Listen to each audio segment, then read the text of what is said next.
A starving widow stood at a stranger's door with 5 dying children and spoke words that would break any heart. "Take my children before they die." The poor rancher who answered could have turned them away. He had nothing but grief and empty pockets. Instead, he said 4 words that changed 6 lives forever. "I'll take you too." This is the story of how 2 broken souls and 5 forgotten children became a family when the whole world said it was impossible. Stay until the end and comment what city you're watching from so I can see how far this story travels. The Montana dawn came cold and merciless, the kind of morning that reminded a man he was alone. Calder Briggs woke to darkness in his one-room cabin, the same way he'd woken every day for the past 2 years, with the ghost of his wife's voice still echoing in the silence, with his daughter's empty cradle gathering dust in the corner he couldn't bear to look at. He was 34 years old and felt like 60. The ranch that had once held his dreams now felt like a prison of memories. Every fence post he'd built with Hannah's encouragement, every window she'd hung curtains in, every patch of earth where little Marie had toddled after chickens, laughing that bright bell-clear laugh that still woke him from sleep sometimes. They'd been gone 26 months. Fever had taken them both within a week of each other, leaving Calder with nothing but a double grave on the hillside and a silence so heavy it had weight. He pulled on his boots in the dark, not bothering to light the lamp. What was the point? There was no one to see by, no one to cook for, no reason to make the cabin warm or bright or welcoming. He'd learned to move through his morning routine like a ghost, feed the animals, check the fences, haul water from the creek, choke down whatever cold food was left from the night before. The knock came just as the first gray light touched his window. It was so faint he almost missed it, a soft, desperate scratching sound like a wounded animal trying to get in from the cold. Calder froze, one hand on his coffee pot. Nobody came out this far. His nearest neighbor was 6 miles south, and they hadn't spoken in over a year. The town was 12 miles east, and he only went there when supplies ran so low he had no choice. The knock came again, weaker this time. He crossed to the door in 3 long strides and pulled it open, his hand instinctively moving to the rifle he kept propped beside the frame. What he saw made his breath catch in his throat. A woman stood on his porch, if you could call it standing. She was swaying on her feet, one hand braced against the doorframe, the other clutching a bundle wrapped in torn blankets. Her dress was little more than rags held together with hope and thread. Her feet were bare, bleeding from walking on hard Montana ground. Her face was so thin he could see the shape of her skull beneath her skin, and her eyes. God, her eyes were the eyes of someone who'd already died but whose body hadn't figured it out yet. Behind her, 4 children huddled together like a pile of abandoned puppies. The oldest couldn't have been more than 8, the youngest barely walking. They were silent in that terrible way hungry children learn to be silent, past crying, past complaining, past everything but the animal instinct to stay close to their mother. "Please," the woman whispered, her voice cracked on the word. "Please, sir, I'm begging you." Calder's hands tightened on the rifle, but not from threat. From shock, from the sudden visceral memory of his own wife begging the doctor to save their daughter, from the recognition of desperation so pure it had become the only thing left inside a human soul. "Ma'am," he managed, "what?" "Take my children." She said it flat, matter of fact, as if she were asking him to hold her parcels while she tied her shoe. "Take them before they die. I don't have any money. I don't have anything to give you. But take them, please. They're good children. They won't be trouble. Just don't let them starve." The bundle in her arms shifted, and Calder saw a tiny face emerge from the blankets. A baby, maybe 4 months old, its skin hot and flushed with fever. The woman's grip tightened instinctively, and he saw her whole body tremble with the effort of staying upright. "How long since you've eaten?" The question came out harder than he meant it to. "I don't remember." She wavered on her feet. 3 days. Maybe 4. The children had the last of the cornmeal yesterday morning. There's nothing left. One of the children behind her, a little girl with tangled brown hair and huge dark eyes, took a step forward. "Mama's been giving us her share," she said quietly. "She hasn't eaten in longer than 3 days. She's lying." "Lydia." The woman's voice cracked with warning, but there was no strength behind it. The little girl ignored her. She looked straight at Calder with a directness that was almost adult. "Our daddy died in the mine collapse 4 months ago. We lost our house. We've been walking for 2 weeks trying to find work or family or anybody who'd help. We have nobody. Mama can't walk much farther. Neither can Ruth. That's the baby. She's sick." "Lydia, stop." The woman's knees buckled. She caught herself on the doorframe, and the baby in her arms let out a thin, reedy cry that sounded more like a dying bird than a human child. Calder moved without thinking. He caught the woman's elbow before she fell, steadying her with one hand while his mind raced to catch up with what he was seeing. 5 children, a widow, starving, sick, desperate enough to offer her own children to a stranger. "I'll work," the woman said, her words tumbling over each other now. "I can cook. I can clean. I can mend and sew and work a garden. I won't ask for wages, just food for the children, just enough to keep them alive. And when they're strong enough, I'll take them and go. I swear it. I won't be a burden. Just please, please don't turn us away." She lifted her face to his, and Calder saw tears cutting clean tracks through the dirt on her cheeks. "I'm begging you," she whispered. "If you have any mercy in your heart, if you've ever loved anyone, if you know what it is to watch your own child suffer and not be able to help." Her voice broke completely. She lowered her head, shoulders shaking with silent sobs. And something inside Calder Briggs, something he thought had died and been buried with Hannah and Marie, cracked open like a seed in frozen ground. He looked at the children, really looked at them. The oldest girl, Lydia, stood with her chin up and her spine straight despite the exhaustion in her eyes, protecting her siblings even while she could barely stand. Behind her were twin boys, maybe 5 years old, holding hands and watching him with identical expressions of wary hope. A toddler clung to Lydia's skirt, thumb in her mouth, too young to understand but old enough to be afraid. And in their mother's arms, the baby burned with fever, her little chest rising and falling too fast, too shallow. His daughter would have been 3 years old by now. "What's your name?" he asked quietly. The woman raised her head slowly, as if she couldn't quite believe he was still talking to her. "Marin," she whispered. "Marin Calhoun. These are my children. Lydia, Stan, Bo, June, and Ruth." "How old?" "Lydia is 8. The twins are 5. June is 2. Ruth is 4 months." Marin's voice steadied slightly, as if speaking their names gave her strength. "They're good children, Mr. Briggs, Calder Briggs." He looked down at the baby in her arms, seeing the flush of fever, the 2 bright eyes. "The baby needs medicine." "I know." Marin's face crumpled. "I know, but I can't afford. I have some left from when my—" Calder stopped, swallowed hard. "From before. It might help. Come inside." Marin stared at him. "You're letting us in?" "Unless you plan to stand on my porch until you collapse." He stepped back, pulling the door wider. "All of you, inside, now." For a moment, nobody moved. The children looked at their mother. Marin looked at Calder as if he might be a mirage that would disappear if she blinked. "I mean it," Calder said, and his voice came out rougher than he intended. "Get in here before you freeze." Lydia moved first, ushering her siblings forward with the practiced efficiency of a child who'd been parentified too young. The twins darted past Calder like nervous rabbits. June clung to Lydia's hand and stared up at him with enormous eyes. Marin came last, moving slowly, every step an act of will.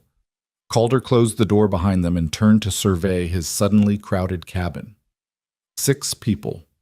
6 living, breathing, desperate people, where this morning there had been only one ghost of a man.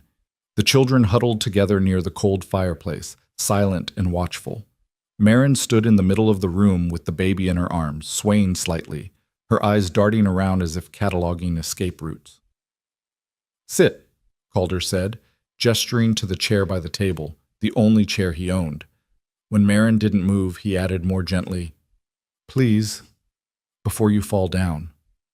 She sank into the chair with a small, helpless sound, as if her legs had been waiting for permission to give out. The baby whimpered against her chest. Calder moved to the shelf above his dry sink and pulled down the small brown bottle he hadn't been able to throw away. Willow bark extract. The doctor had left it when Marie was dying. It hadn't been enough to save her, but it might bring down this baby's fever. He brought it to Marin along with a clean cloth and his water dipper. Mix a few drops in water, not too much. She's small. Should help with the fever. Marin's hand shook as she took the bottle. I can't pay you for this. Didn't ask you to. Calder turned away before she could argue, focusing on the children instead. They were watching him with the wary intensity of wild animals, ready to bolt if he made a wrong move, but too desperate to run. The cabin had gone 26 months without children's voices. Now it was full of them. Or it would be, once they decided he wasn't a threat. You kids hungry? He asked. Four heads nodded in unison. Even the toddler, June, nodded, though Calder doubted she understood the question. She just knew the answer was supposed to be yes. He went to his larder, such as it was, a half sack of cornmeal, some dried beans, a few strips of jerky, 3 eggs from this morning's collection, a jar of preserves Hannah had put up 3 summers ago that he hadn't been able to open because it still smelled like her hands. It was meant to last him a week, maybe more if he was careful. He pulled it all out and set it on the table. Marin's eyes widened. Mr. Briggs, no, that's your food. We can't, You can and you will. He was already mixing cornmeal and water, his hands remembering the motions from years of cooking breakfast for Hannah. When did these kids last have a hot meal? Marin's silence was answer enough. Calder built up the fire in the stove, heated his cast-iron skillet, and started cooking. Johnny cakes first. Quick, filling, easy on starving stomachs. While they cooked, he scrambled the eggs and fried the jerky until the cabin filled with the smell of food. Behind him, he heard one of the twins whimper. Then Lydia's voice, very soft. Quiet, Stan. Don't be rude. But I'm hungry, the boy whispered back. I know, we all are. Just wait. Calder's jaw tightened. He flipped the Johnny cakes with more force than necessary, his mind racing. What the hell was he doing? He had barely enough food for himself. Winter was coming. His taxes were overdue. The ranch was falling apart because he couldn't bring himself to care about fixing it. And now he had 5 starving children and a widow who looked like she'd blow away in a stiff wind. This was insane. This was impossible. He looked over his shoulder at them. Lydia had her arms around the twins, holding them close. June had crawled into Marin's lap beside the baby. They were all watching the stove with the kind of desperate hope that came from not knowing if this meal would be their last. His daughter used to watch him cook like that, dancing around his feet and begging for tastes. It's ready, Calder said roughly. He piled food onto plates, his only 2 plates plus a couple of clean boards from his workbench. He gave the largest portions to the children, smaller ones to Marin, and kept almost nothing for himself. Mr. Briggs, you need to eat too, Marin started. I'll eat later. Feed your kids. For a moment, Marin just stared at the plate in her hands, as if she couldn't quite believe it was real. Then her face crumpled, and she ducked her head, shoulders shaking with silent sobs. Mama? Lydia's voice was frightened. Mama, what's wrong? Nothing, baby. Marin's voice was thick. Nothing's wrong. Eat your breakfast. Go on. The children needed no further encouragement. They fell on the food like wolves, shoving Johnny cakes into their mouths with both hands, not bothering with manners or caution. Calder watched the twins nearly choke in their haste and had to physically slow them down. Easy, he said, crouching beside them. Easy, boys. There's enough. You don't have to rush. Stan, or maybe it was Bo, he couldn't tell them apart yet, looked up at him with egg smeared across his face. Is there really enough? The question hit Calder like a fist to the chest. He forced his voice steady. Yeah, there's enough, I promise. It was a lie. He knew it was a lie, but the relief in that little boy's eyes made it worth telling. Marin managed to get a few drops of medicine into Ruth's mouth between bites of her own food. The baby fought it, crying weakly, but Marin persisted with the grim determination of a mother who'd already lost too much. She needs a doctor, Calder said quietly. I know. Marin didn't look up from the baby. I know she does. Town's 12 miles east. Doc Henderson keeps an office above the general store. I can't afford... Didn't ask if you could afford it. Asked if she needs it. Calder stood up, brushing cornmeal off his hands. I'll ride in this afternoon. Bring him back. Marin's head snapped up. You'd do that? For us? Why? It was a fair question. Calder didn't have a good answer. Or maybe he had too many answers and didn't know which one was true. Because he'd watched his own child die and couldn't save her. Because these kids reminded him what his cabin used to sound like when it was full of life. Because this woman had stood on his porch and offered to give up her children rather than watch them suffer. Because he was so goddamn tired of being alone. Because it's the right thing to do, he said finally. It wasn't the whole truth, but it was true enough. Marin's eyes filled with tears again. I don't know how to thank you. Don't thank me yet. Calder turned away, uncomfortable with her gratitude. Baby might not make it. Medicine might not work. And I'm not running a charity here. You said you could work. I'm going to hold you to that. Yes. Marin straightened in her chair, and some steel came into her voice. Yes, of course. I'll earn our keep, Mr. Briggs. I promise you that. I can start today. You can start by not falling over. Calder gestured to the back corner of the cabin, where his bed stood neatly made, the same bed he'd shared with Hannah that he now couldn't bring himself to sleep in. You and the baby take the bed. The little ones can share pallets on the floor. I'll make do with the chair. I can't take your bed. You can and you will. His tone left no room for argument. You're dead on your feet and that baby needs rest more than medicine. I'm not arguing about this. Marin opened her mouth to protest, then seemed to think better of it. She nodded slowly, exhaustion winning out over pride. The children had finished eating and were watching the adults with nervous attention. Lydia still had her arms around the twins. June had fallen asleep in Marin's lap, one small hand tangled in her mother's dress. Lydia, Calder said, and the girl's head came up sharply. You're the oldest. I need you to help your mother get the little one settled while I ride to town. Can you do that? Lydia nodded seriously. Yes, sir. Good. There's blankets in the trunk by the window, extra pillows on the shelf. Make yourselves comfortable. He paused, then added awkwardly, and don't touch anything you're not sure about. Some of my tools are sharp. We'll be careful, Lydia promised. We won't break anything. The earnestness in her voice made Calder's chest ache. These kids had learned to apologize for existing, to make themselves small and quiet and convenient, to expect nothing and be grateful for crumbs. Well, that was going to change if they were staying in his house. He caught himself on that thought. If they were staying, not when. He'd agreed to feed them and get the baby medical help. That didn't mean he was keeping them. That didn't mean this was permanent. He wasn't ready for permanent. He wasn't ready for any of this. But when he looked at Maureen, really looked at her, he saw the same expression he'd seen in his own mirror for the past 2 years. The look of someone who'd lost everything and kept walking anyway because stopping meant giving up, and giving up meant death. She'd walked for 2 weeks with 5 starving children, trying to find someone who'd help. And she'd found him. God help them all. I'll be back before dark, Calder said, reaching for his coat. Don't answer the door for anyone but me. Don't go outside unless you have to. And don't... He stopped himself. Don't what? Don't leave? Don't disappear while he was gone? We'll be here, Marin said softly, as if she could read his thoughts. I give you my word, Mr. Briggs.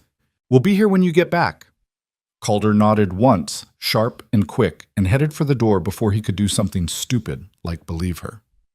The ride to town took 3 hours on his best horse, a sturdy mare named Sable who'd been with him since before Hannah died. Calder pushed her harder than he should have, his mind racing faster than her hooves. What the hell was he doing? He had 6 strangers in his house. 6 mouths to feed when he could barely feed himself. A sick baby who might die anyway. A widow who looked half dead herself. 4 kids who'd been through hell and would need more than a few hot meals to recover. And what did he have to offer them? A falling apart ranch. Overdue taxes. A broken man who could barely remember how to talk to people. This was going to end badly. He knew it with the certainty of experience. But when he closed his eyes, he saw Ruth's fevered face, Lydia's too serious eyes, the twins' desperate hunger, June's tiny thumb in her mouth, Marin's hands shaking as she tried to hold on to what was left of her family. He saw his own daughter's grave on the hillside and the empty cradle gathering dust. And he knew, with the same bone-deep certainty, that he couldn't turn them away. Not now. Maybe not ever. Town was busy when he arrived, the Saturday market in full swing. Calder hitched Sable outside the general store and took the stairs to Doc Henderson's office, two at a time. The doctor was an old man with kind eyes and steady hands who'd delivered half the babies in the county and buried a good portion of them, too. He looked up from his desk when Calder burst in, surprise crossing his weathered face. "Calder Briggs, haven't seen you in town for months. What's wrong?" "Need you to come out to my place. Got a sick baby. Fever, labored breathing, maybe 4 months old." Doc Henderson was already reaching for his bag. "This your baby?" "No. Widow woman showed up at my door this morning with 5 kids, all of them half-starved. The baby's the worst." The doctor paused, giving Calder a long, measured look. "You taking in charity cases now?" "I'm taking in people who need help." Calder's voice came out harder than he intended. "You coming or not?" "I'm coming." Doc Henderson grabbed his coat. "But Calder, you know what people will say about a widower taking in a widow woman and her children." "I don't give a damn what people say." "Maybe you should." The doctor's tone was gentle but firm. "This is a small town. People talk, and not all of it's kind." Calder thought about Marin's desperate eyes, about Lydia's too adult protectiveness, about a baby burning up with fever while her mother had nothing to give her but prayers and starvation. "Let them talk," he said flatly. "That baby needs help today. I'll worry about gossip tomorrow." Doc Henderson studied him for another moment, then nodded. "Fair enough. Let's go." They rode back together, the doctor on a borrowed horse from the livery. Calder filled him in on what he knew, which wasn't much. Marin had been walking for 2 weeks. The children were malnourished but seemed otherwise healthy. The baby's fever had come on in the last few days. "And you just took them in?" Doc Henderson asked. "All of them? Just like that?" "What was I supposed to do? Let them die on my porch?" Most men would have pointed them toward the church or the county office. "Most men aren't worth much then, are they?" The doctor was quiet for a long moment. Then he said, very softly, "Hannah would be proud of you." Calder's hands tightened on the reins. He didn't trust himself to answer. They made it back to the ranch just as the sun was starting its descent toward the western mountains. Calder's cabin, which had looked so small and empty this morning, now seemed to glow with warmth and life. Someone had lit the lamps. Smoke curled from the chimney, and through the window he could see movement inside, small shapes darting back and forth, the shadow of a woman moving between them. His heart did something strange in his chest, something that felt almost like hope. He dismounted and helped Doc Henderson with his bag, then pushed open the cabin door. The scene that greeted him stopped him dead in his tracks. The cabin was clean, not just clean, transformed. The dishes had been washed and stacked. The floor had been swept. Someone had even scrubbed the windows, letting in more light than he'd seen in 2 years.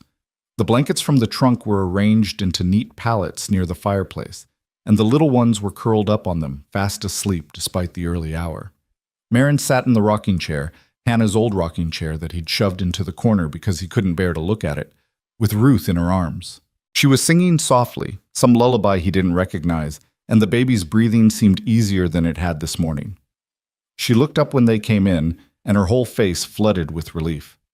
"Mr. Briggs, you came back," as if there'd been any doubt. "Brought the doctor," Calder said gruffly, gesturing to Doc Henderson.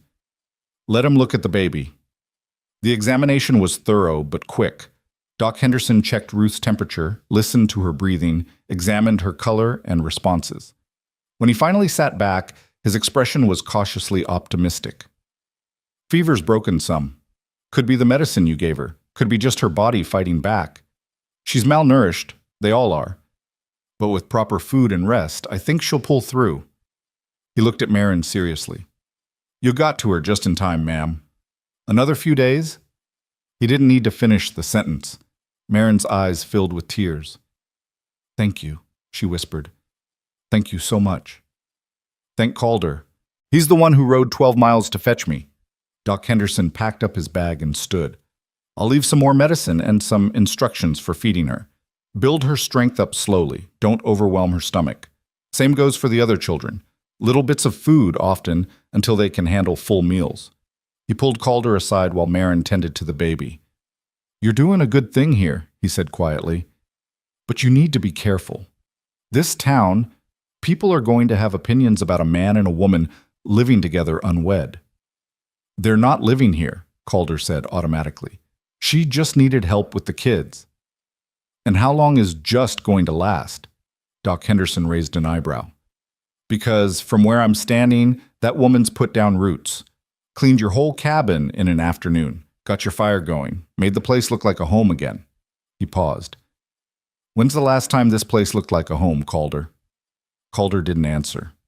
Couldn't answer. The doctor clapped him on the shoulder. "Think about it. And if you need anything at all, you know where to find me." After he left, the cabin fell into an awkward silence. Marin busied herself with settling Ruth back into the bed. Calder stood in the middle of his transformed home, feeling like a stranger in his own space. "You didn't have to do all this," he finally said. Marin looked up from tucking blankets around the baby. "I told you I'd earn my keep. I meant you could rest. You were half dead this morning." "I've been half dead for months. Keeping busy helps." She smoothed the blankets with careful hands. "Besides, I wanted to. You gave us food, shelter, medicine. The least I could do was make the place decent." "It was decent before." "It was clean before. Now it's decent." Her voice was gentle but firm. "There's a difference, Mr. Briggs. A clean house is just walls and a floor. A decent house is something you can build a life in." The words hung between them, heavy with implications neither of them seemed ready to address. "The children," Calder said abruptly. "They doing all right?" "They're exhausted, asleep before their heads hit the pillows. I don't think they've felt safe enough to really sleep in weeks." Marin's voice softened. "Lydia helped me with everything. That girl's had to grow up too fast. Reminds me of someone else I know." Marin's laugh was bitter. "I suppose it does." She looked around the cabin, at the sleeping children, at the clean floors, at the home she'd made in the space of an afternoon. "Mr. Briggs, I need to talk to you about arrangements." "Arrangements?" Calder crossed his arms, suddenly wary. "How long we can stay. What work you'll need from me. When we'll need to move on." She met his eyes directly. "I meant what I said this morning. I'll work for our keep, but I won't impose on your charity forever. Once the children are strong enough to travel, once I've saved up enough money." "Where will you go?" The question came out sharper than he intended. Marin blinked. I don't know. West, maybe? Oregon? California? Somewhere there's work." "With 5 kids? No money? No family?" Calder shook his head. "You'll end up right back where you were this morning. Or worse. What choice do I have?" Her voice rose slightly, and she glanced at the sleeping children, forcing herself quiet again. "I can't stay here forever. You're a single man. I'm a widow. People will talk. The children need stability, not what? A roof over their heads? Food in their bellies?" Calder took a step forward. "You think I care what people say about me? You should care. It'll affect you, your reputation, your standing in town." "My standing in town is already dirt. My reputation's been the hermit who lives alone and won't talk to anyone for 2 years. He ran a hand through his hair, frustration building. "I'm not asking you to leave, Mrs. Calhoun. You're not asking me to stay either." The truth of it settled between them like dust. Calder looked at her, really looked at her, and saw past the dirt and exhaustion to the woman underneath. Younger than he'd first thought. Maybe 25, 26. Dark hair that would probably curl if it was clean and brushed. Eyes that had seen too much but hadn't given up hope entirely. Hands that were rough from work but gentle with her children. She was still standing, still fighting, still trying to protect what was hers. Just like Hannah had been. Just like he used to be, before grief hollowed him out. "I don't know what I'm asking," he admitted finally. "I don't know what this is or what it's going to be. All I know is that you and your kids needed help, and I can give it. So for now, for today, that's enough. And tomorrow? Tomorrow we figure out tomorrow." He gestured around the cabin.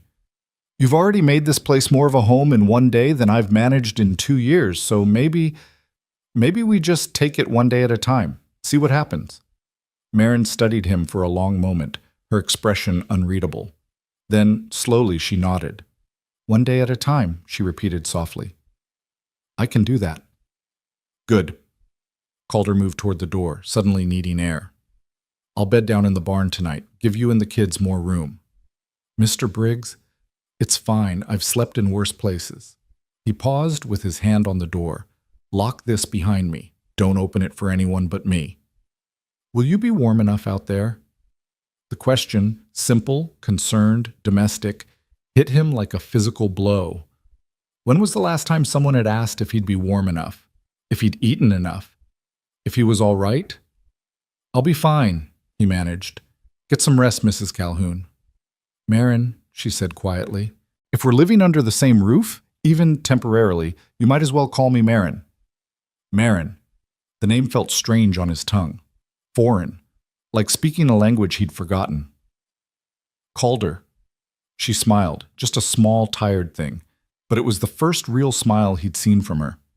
Good night, Calder. Good night.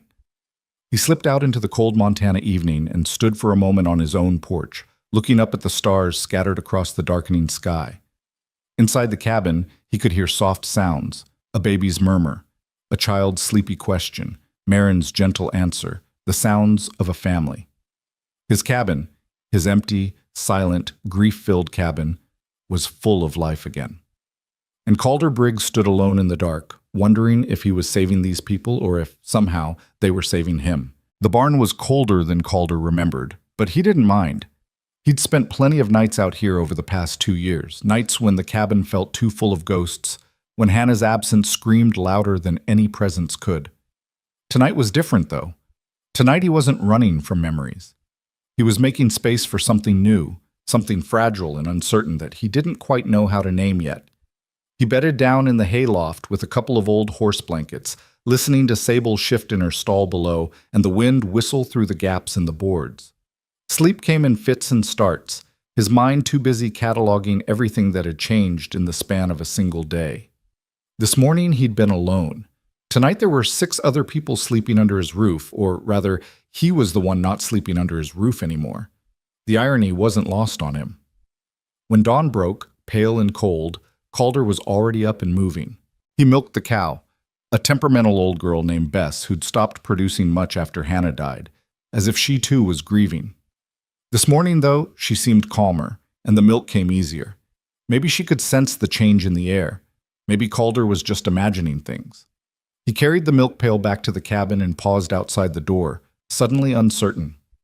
This was his house. He'd built it with his own hands. But somehow, standing here with dawn light touching the windows and smoke curling from the chimney, he felt like a visitor waiting for permission to enter. He knocked, softly. The door opened almost immediately. Marin stood there, already dressed, her hair pulled back in a braid that made her look younger than she had yesterday. She'd washed her face and hands, and there was color in her cheeks that hadn't been there before. Behind her, the cabin was already alive with quiet activity, Lydia helping June into a clean dress, the twins whispering to each other near the fireplace. "Good morning," Marin said, and her voice held a warmth that made something in Calder's chest tighten. "I was about to start breakfast. Is that milk?" He held out the pail wordlessly. She took it with a grateful smile. "The children will be so happy. None of them have had fresh milk in months." She stepped back, gesturing him inside. "Please, come in. You must be freezing." "I'm fine." But he came in anyway, stomping the cold from his feet. The cabin was warmer than it had been in 2 years, not just from the fire, but from the bodies filling it, the breath and life and motion of people who weren't ghosts. Lydia looked up from where she was braiding June's hair. "Good morning, Mr. Briggs." "Morning." Calder hung his coat on the peg by the door. "You can call me Calder." The little girl's eyes widened slightly. "Mama says we should be respectful." "Being respectful and being friendly aren't the same thing." He crouched down to her level. "Mr. Briggs was my father. I'm just Calder." Lydia glanced at her mother for permission.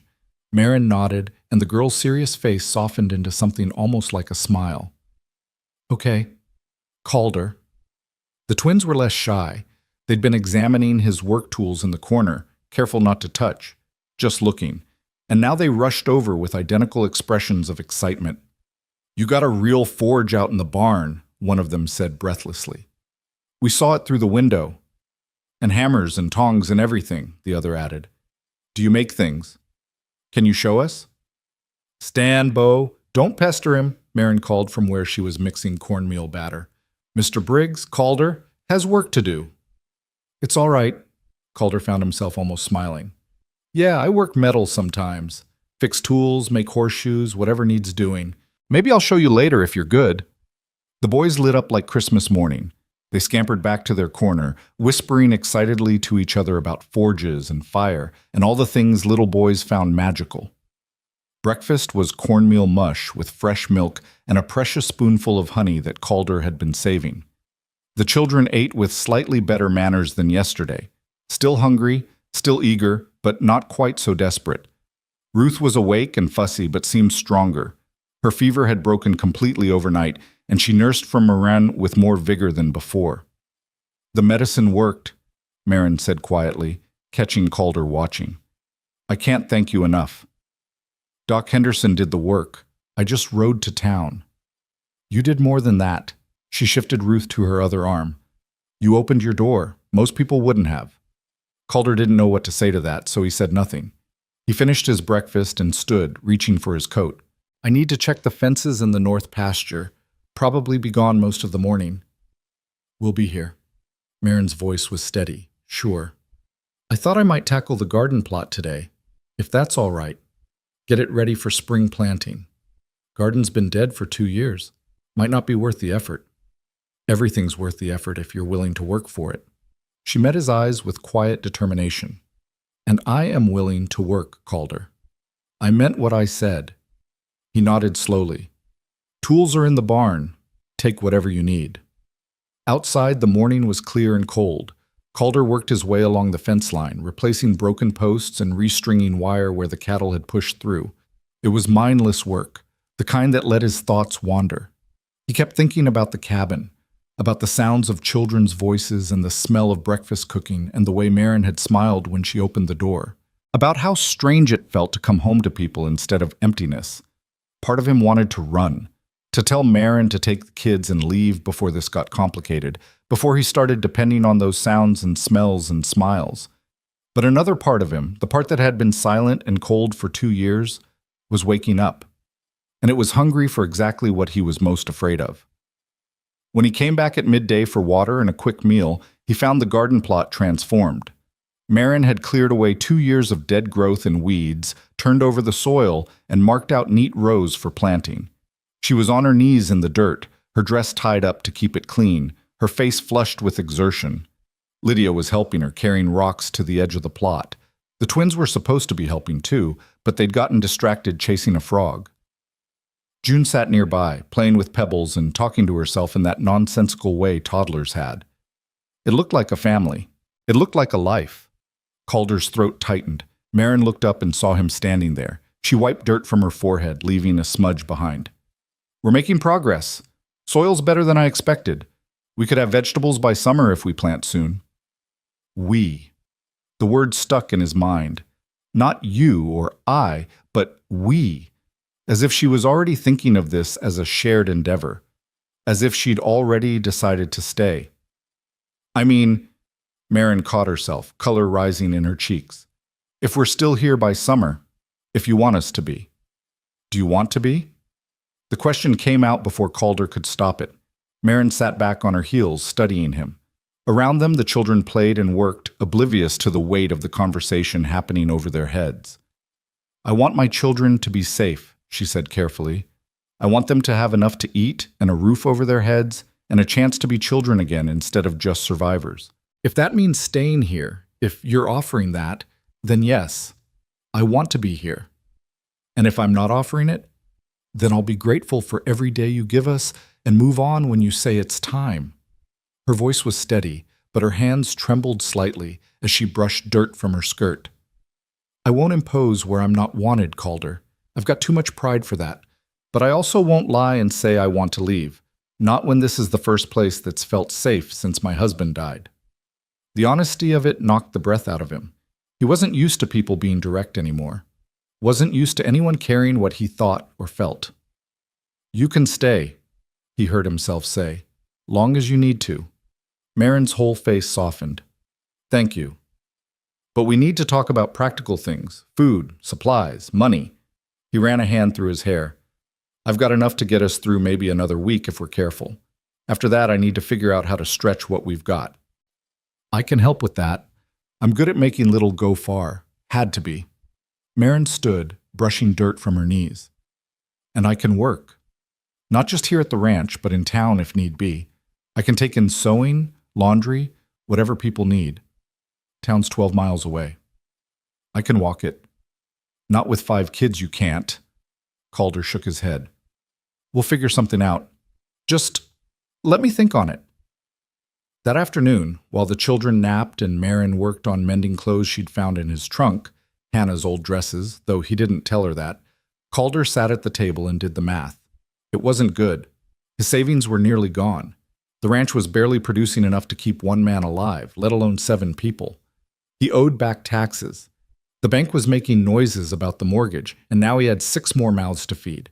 He was screwed. Completely, utterly screwed.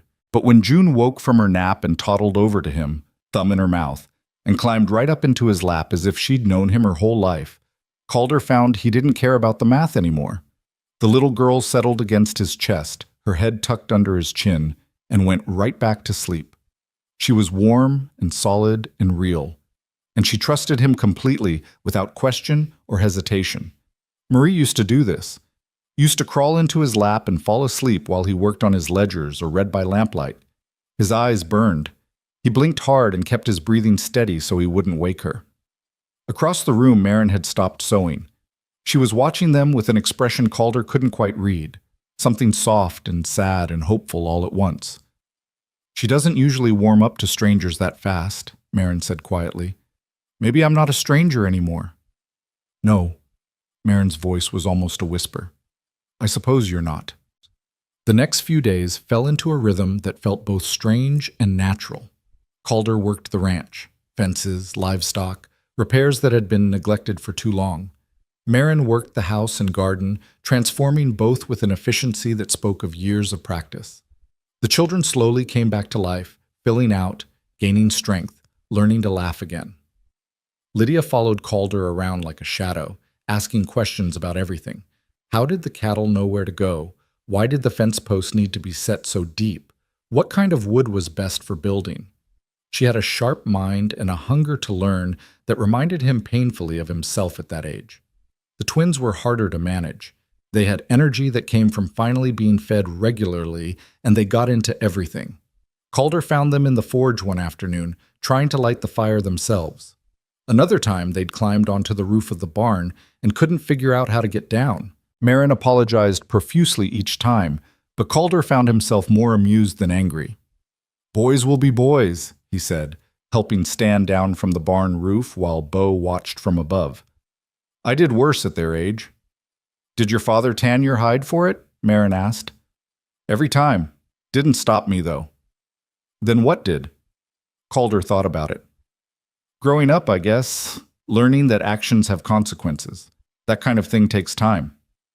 "Time," Marin smiled tiredly. "That's the one thing I can give them now. Thanks to you."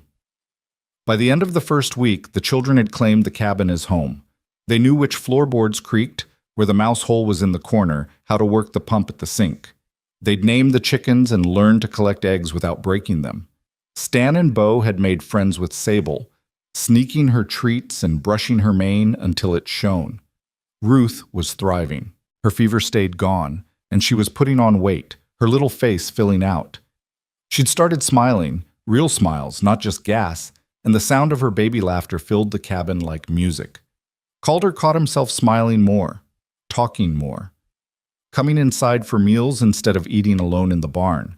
He still slept out there, wouldn't impose on Marin's space, wouldn't give the town gossips any more ammunition than they already had. But the days were spent together, working side by side, building something that felt dangerously like a life. It was Sunday morning when reality came crashing back. Calder had ridden into town for supplies, leaving Marin and the children at home. The general store was busy with after-church shoppers, and the moment Calder walked in, the conversations died like someone had blown out a candle. Everyone stared. Jeb Randall, the store owner, was a thick-necked man with shrewd eyes and a smile that never reached them. He leaned on his counter and looked Calder up and down like he was examining livestock. Well, Calder Briggs. Haven't seen you in weeks. Heard you've been busy. Just need supplies, Jeb. Calder pulled out his list. Flour, sugar, coffee, dried beans, salt pork. Necessities, nothing fancy. Supplies for 7, I hear. Jeb's smile widened. Word is you took in that widow woman and her pack of strays. That true? The store had gone completely silent. Every ear was tuned to their conversation. That's my business, Calder said evenly. It's the whole town's business when a widower and a widow set up house together without benefit of marriage. This came from Mrs. Hartley, a pinch-faced woman who ran the church auxiliary and considered herself the arbiter of public morality. It's unseemly, Mr. Briggs, scandalous even. Woman needed help. I helped her. Calder kept his voice level, but his hands were clenched into fists at his sides. Don't see what's scandalous about that. Don't you? Mrs. Hartley's eyebrows rose. A young woman living in your home, sharing your space? What kind of example does that set? The kind that says when someone's dying on your doorstep, you don't turn them away. Calder turned to face her fully. Or is that not in the Bible anymore? Must have missed that sermon. Mrs. Hartley's face flushed red.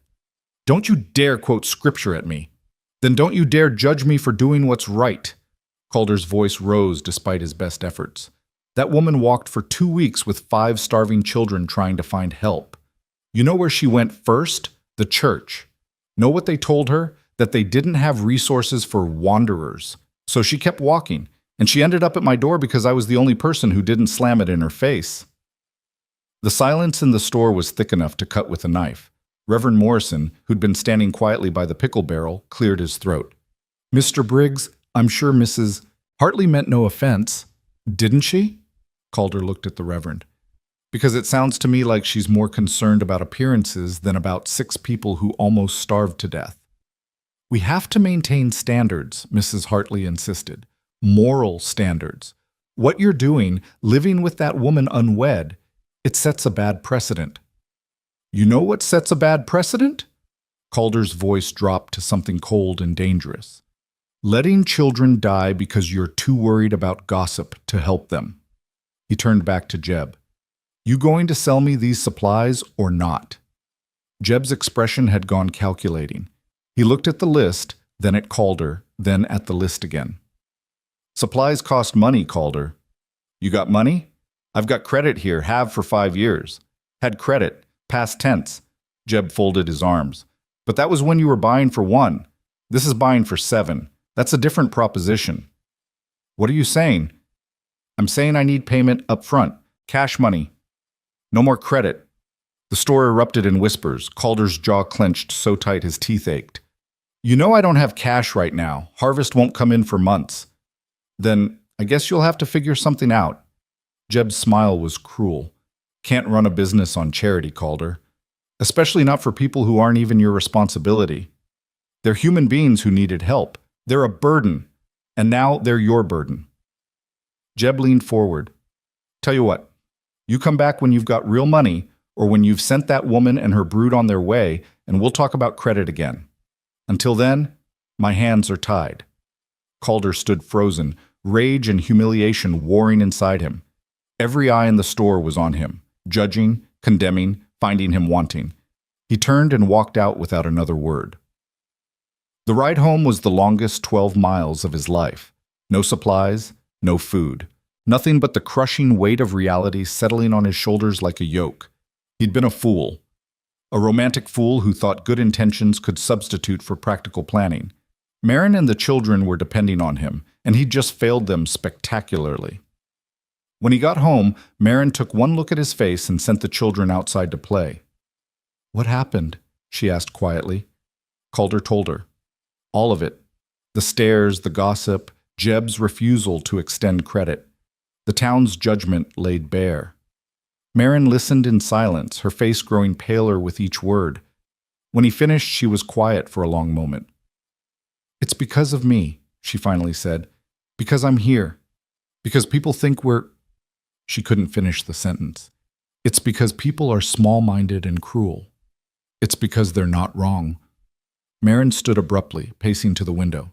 "We are living together, unwed, with children. Of course they're talking. Of course they're judging. I should have realized. What? That helping someone in need would cost me my reputation?" Calder's laugh was bitter. "I told you before, I don't care what they think." "But I care what it costs you." Marin spun to face him, and there were tears in her eyes. "You've given us everything. Your food, your home, your time. And now you're standing in the community. How much more am I supposed to take from you before I admit this was a mistake?" "It's not a mistake. Isn't it?" She gestured around the cabin. "Look at us, Calder. I've been here a week, and already you can't buy supplies. What happens in another week, another month? When winter comes and we've got 7 mouths to feed and no credit and no money, and a town that hates us? We'll figure it out." "How?" Her voice broke. "How are we going to figure it out? I can't work in town. They won't hire me. You can't sell anything. Nobody will buy. We're trapped, and it's my fault, and I—" She stopped, pressing her hands over her mouth as if she could force the words back in. Calder crossed the room in 3 strides. He took her shoulders gently, making her look at him. "Listen to me. This is not your fault. None of it. Not the gossip, not Jeb being a bastard, not any of it." His voice was firm. "You did what you had to do to save your kids. That's not wrong. That's not shameful. That's survival. But now you're suffering for it." "I'm not suffering. I'm living." The words surprised him even as he said them. "For the first time in 2 years, I'm actually living instead of just existing. You and those kids. You brought life back into this place, into me. So don't you dare apologize for that." Marin stared at him, tears streaming down her face. "What are we going to do?" That was the question, wasn't it? What were they going to do? Calder thought about his options. They were limited. He could sell some livestock, but he needed them to keep the ranch running. He could take out a loan, but no bank would lend to him with overdue taxes hanging over his head. He could find work in town, but who would hire a man the whole community had turned against? Unless. "There might be one thing," he said slowly. "What?" "Your husband. You said he died in a mine collapse?" Marin nodded warily. 4 months ago, the Lucky Strike mine. They said it was an accident, but they didn't pay compensation, said he'd violated safety rules. But there'd be a death certificate, documentation. Yes. Why? Calder's mind was racing now, pieces falling into place. Because widows with documentation can claim territorial relief funds. It's not much, but it's something. And if we file the paperwork, we tried. The territorial office said we didn't have proper proof of marriage. Our certificate was lost in a fire years ago, and they wouldn't accept my word alone. Marin's voice was flat with old defeat. They said without documentation I wasn't legally his widow, so no relief. But if we could prove it, how? Everyone who was at our wedding is dead or scattered. The preacher moved east. The witnesses are gone. There's no way to prove something that happened 9 years ago without any records. She was right, and Calder knew it. But the defeat in her voice made him want to punch something. "Then we find another way," he said firmly. "I've still got some savings. Not much, but enough to hold us for a few weeks. And I can hunt, fish. We'll make do." "For how long?" Marin pulled away from him, wrapping her arms around herself. "How long can we make do before we run out of options? Before the bank takes your ranch or the county seizes it for taxes? Before we're right back where we started, only now you've lost everything too? I won't let that happen. You can't promise that." She looked at him with such sadness it hurt. "You can't control everything, Calder. Sometimes things fall apart no matter how hard you try to hold them together." She sounded like she was talking from experience, like she'd watched her whole world collapse before and knew exactly how it felt. "Maybe," Calder admitted, "but I can control what I do about it, and I choose to keep fighting, for you, for those kids, for this." He gestured around the cabin, at the home they'd built together, however fragile and temporary it might be. Marin's expression softened slightly. "You're a stubborn man," Calder Briggs. "So I've been told." He managed a small smile. "Question is, are you stubborn enough to keep fighting with me?" For a long moment she didn't answer. Outside they could hear the children playing, Stan and Bo arguing over something, Lydia's patient voice mediating, June's bright laughter. "Yes," Marin finally said. "God help us both, but yes." They stood there in the quiet cabin, the weight of uncertainty hanging between them, but also something else. Something that felt almost like partnership, like solidarity, like maybe, just maybe, they were stronger together than they'd been apart. That night, after the children were asleep, Marin brought out her late husband's watch, the one she'd tried to give Calder before. She set it on the table between them, the gold-catching lamplight. "Take it," she said quietly. "Sell it. Use the money for food." Calder looked at the watch. It was fine craftsmanship, probably worth a decent amount, enough to buy supplies for a month, maybe more. It was also the last piece of her old life, the last connection to the man she'd loved and lost. "No," he said. "Calder, no." He pushed it back across the table toward her. "That's yours. Your memories. I won't take that from you. Memories don't feed children. Neither does guilt." He met her eyes. "You sell that watch, you'll regret it every day for the rest of your life. And when times get hard again, and they will, you'll have nothing left of him to hold on to. I won't do that to you." "Then what? I'll sell my mare." The words came out before he'd fully thought them through, but once said, he knew they were right. "Sable's a good horse, strong, well-trained. She'll fetch a fair price." Marin's eyes widened. "Your horse? But how will you get to town? How will you work the ranch?" "I'll walk. I'll manage. It's just a horse." "It's not just a horse." She reached across the table, covering his hand with hers. "That horse is your transportation, your livelihood, part of how you work this ranch. And you're part of this family now." Calder looked down at her hand on his. Small, work-roughened, warm. Family takes care of each other, even if it costs something. "We're not—" Marin stopped, color rising in her cheeks. "We're not family, not really. We're just—" "What? What are we, Marin?" She pulled her hand back, flustered. "I don't know, people helping each other. An arrangement." "Is that what this feels like to you? An arrangement?" The question hung in the air between them, heavy with implications neither seemed ready to face. "I don't know what this is," Marin admitted finally, her voice barely above a whisper. "All I know is that being here, with you, in this place, it feels more like home than anywhere I've been since my husband died. And that terrifies me." "Why?" "Because homes can be lost, people can leave, and I don't think my heart can survive breaking again." She stood abruptly, turning away from him. "I should check on Ruth." She fled to the bed where the baby slept, leaving Calder alone at the table with her husband's watch gleaming in the lamplight. He understood her fear. God, did he understand it. He'd felt the same way when Hannah died, like his heart had been torn out of his chest and buried with her, like he'd never be whole again, like loving anyone ever again would be a betrayal of what they'd had.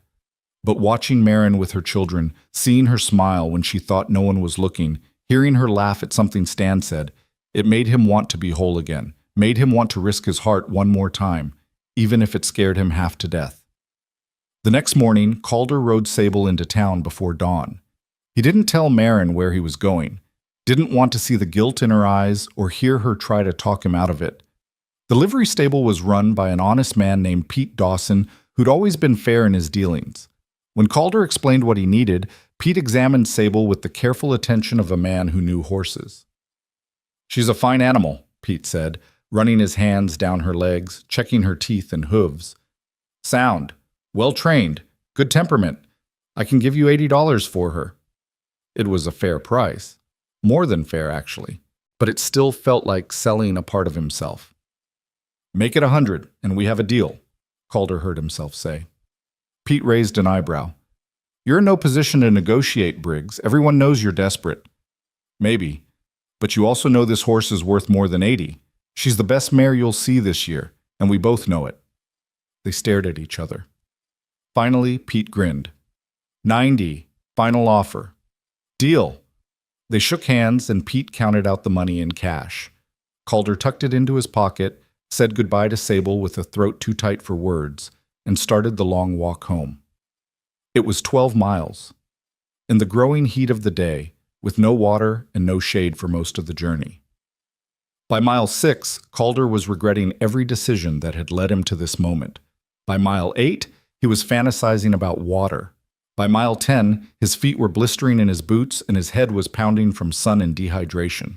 He stumbled the last 2 miles on pure stubbornness, driven by the thought of Marion's face when he showed her the money. Of the children's smiles when they had full bellies again, of proving to the whole damn town that he could take care of his people, because that's what they were now. His people. His family. When the cabin finally came into view, shimmering in the heat haze, Calder had never been so happy to see anything in his life. He made it as far as the porch before his legs gave out. The door flew open and Marin was there, her face white with shock. "Calder, oh God, what happened? Where's Sable? Are you hurt?" He tried to answer, but his mouth was too dry. He fumbled in his pocket and pulled out the money, pressing it into her hands.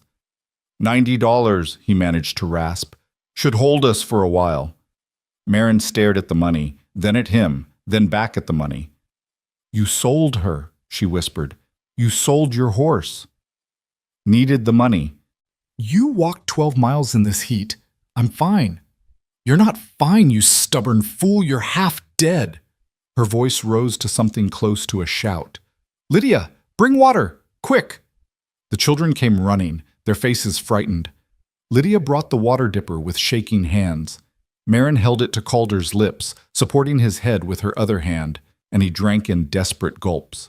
"Slow," she murmured. "Slow, or you'll make yourself sick." When he drained the dipper, she sent Lydia for more and helped Calder into the cabin. He collapsed into the chair, his chair, though it felt more like hers now, and let her fuss over him. She brought cold compresses for his head, made him drink more water, pulled off his boots to reveal bloody blisters. She gasped at the sight. "Why would you do this?" Her hands trembled as she cleaned the blisters with gentle care. "Why would you hurt yourself like this for us?" "Because you're worth it," Calder said simply. Marin's hand stilled. She looked up at him with eyes full of tears. "We're not worth this much," she whispered. "We're not worth you destroying yourself." "That's not your call to make." Calder, I chose this, Marin. I chose you and those kids, and I'd do it again." He reached out, tilting her chin up so she had to meet his eyes. "Stop trying to push me away. Stop waiting for me to give up on you. It's not going to happen." A tear slipped down her cheek. "You barely know us." "I know enough." His thumb brushed away the tear without thinking. "I know you're strong and stubborn, and you'd walk through fire for your children. I know you make this cabin feel like a home. I know when you smile, it's like the sun coming out. And I know—" He stopped, the words catching in his throat. "What?" Marin whispered. "What do you know?" "I know I haven't felt this alive in 2 years," Calder admitted. "And that scares me more than anything. But I'm done running from it. Done hiding in the barn and pretending this is temporary. This is real, Marin. What we're building here, it's real." Marin's breath caught. For a long moment, they just looked at each other, the air between them thick with everything they weren't saying.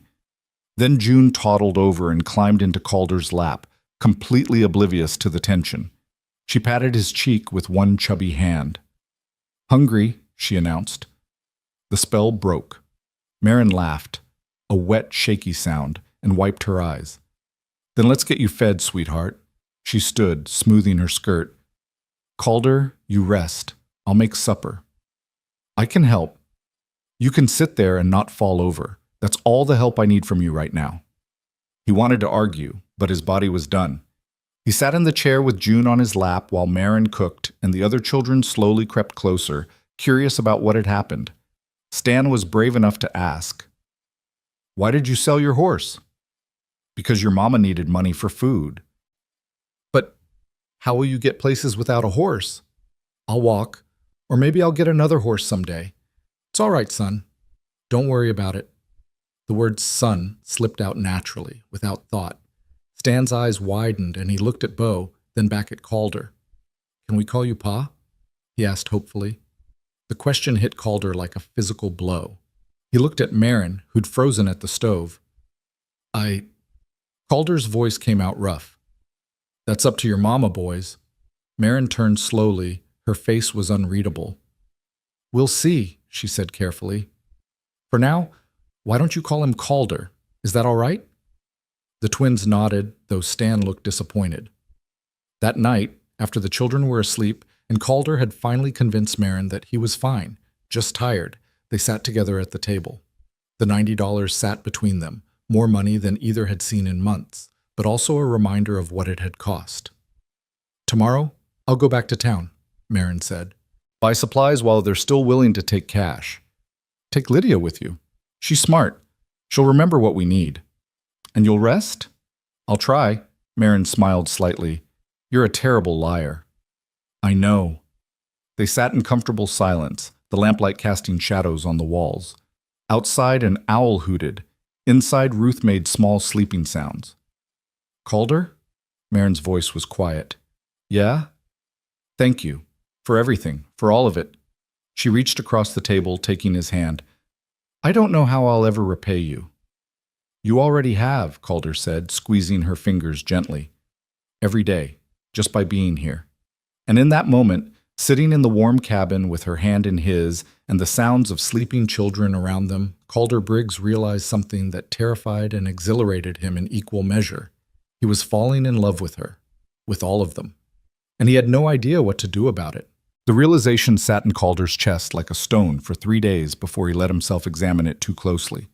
He was falling in love. Maybe had already fallen.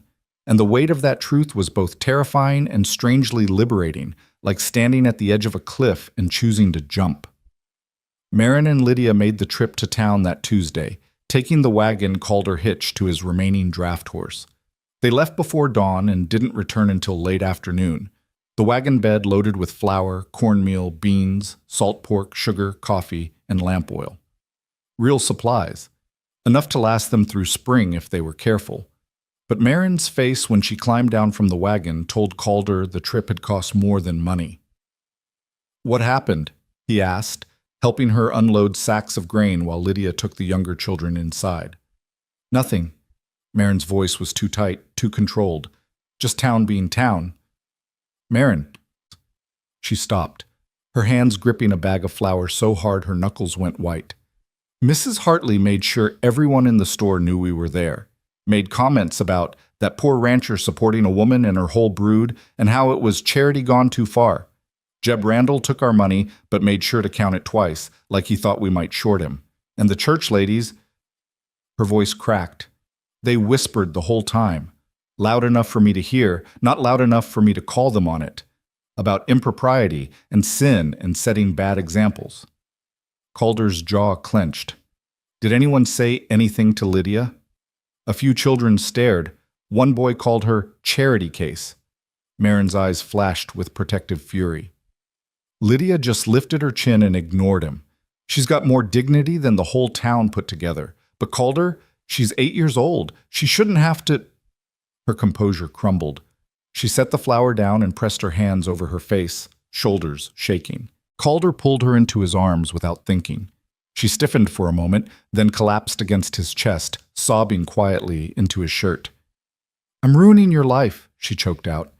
Everything you had, your standing, your credit, your reputation, I've destroyed it all just by being here. You haven't destroyed anything. Calder's arms tightened around her. Those people were never really my friends anyway. I've been a ghost to them for 2 years. At least now they have a reason to talk about me other than poor widower won't come out of his cabin. That's not funny. Wasn't trying to be funny. Was trying to be honest. He pulled back enough to look at her face, using his thumb to wipe away her tears. Listen to me. I don't care what they think. I care about you and those kids being safe and fed and having a place to call home. Everything else is just noise. But what about the taxes, the mortgage, the county agent? The county agent, Calder had almost forgotten. When's he coming? Marin's face went pale. Next week, I heard talk in town. He's making his rounds, collecting overdue payments. Calder, if you can't pay, I know. He released her, running a hand through his hair. I know what happens. They'll seize the property, auction it off. I'll lose everything. How much do you owe? $240. The number sat between them like a death sentence. I've got... He did the math quickly in his head. Maybe 30 left from what we didn't spend on supplies, and no way to earn the rest before he gets here. They stood in the yard, the weight of impossible mathematics crushing down on them. The afternoon sun cast long shadows across the ranch Calder had built with his own hands, that held every memory of his life with Hannah, that was supposed to be his legacy. There has to be a way, Marin said desperately. We could sell more livestock, or tools, or... Wouldn't be enough, not in time. Calder looked around at everything he was about to lose. And even if it was, I can't sell what keeps this place running. The cattle are my breeding stock. The tools are how I work. Without them, there's no ranch anyway. Then what do we do? Before Calder could answer, the sound of hoofbeats cut through the air. They both turned to see a rider coming up the path, a lean man on a dun horse, moving with the confident ease of someone who owned the land he rode on. Calder's stomach dropped. He knew that rider, knew him all too well. Thomas Gentry, the county land agent, a week early. Go inside, Calder told Marin quietly. I'm not leaving you. Please, just take the children and go inside. Lock the door. Something in his tone made Marin obey. She gathered the last of the supplies and hurried into the cabin. Through the window, Calder could see her corralling the children, pulling them away from curious stares. Gentry dismounted with a smile that was all teeth and no warmth. He was maybe 40, dressed too well for a county employee, his boots polished to a shine that spoke of money from sources beyond his government salary. Calder Briggs, been meaning to ride out here for weeks. Gentry's eyes swept over the property with the calculating gaze of a man appraising livestock. Place looks better than I expected. Heard you'd let it go to seed after your wife died. What do you want, Gentry? Just doing my job, collecting what's owed to the county. He pulled a leather notebook from his saddlebag and flipped it open. Let's see. 2 years of back taxes at $120 per year. That's $240 plus 15 in penalties and interest. Makes it $255 total. The number had grown. Of course it had. I need more time, Calder said. That's what you said 6 months ago, and 6 months before that. Gentry snapped the notebook shut. Time's up, Briggs. I've got orders from the county to collect or seize.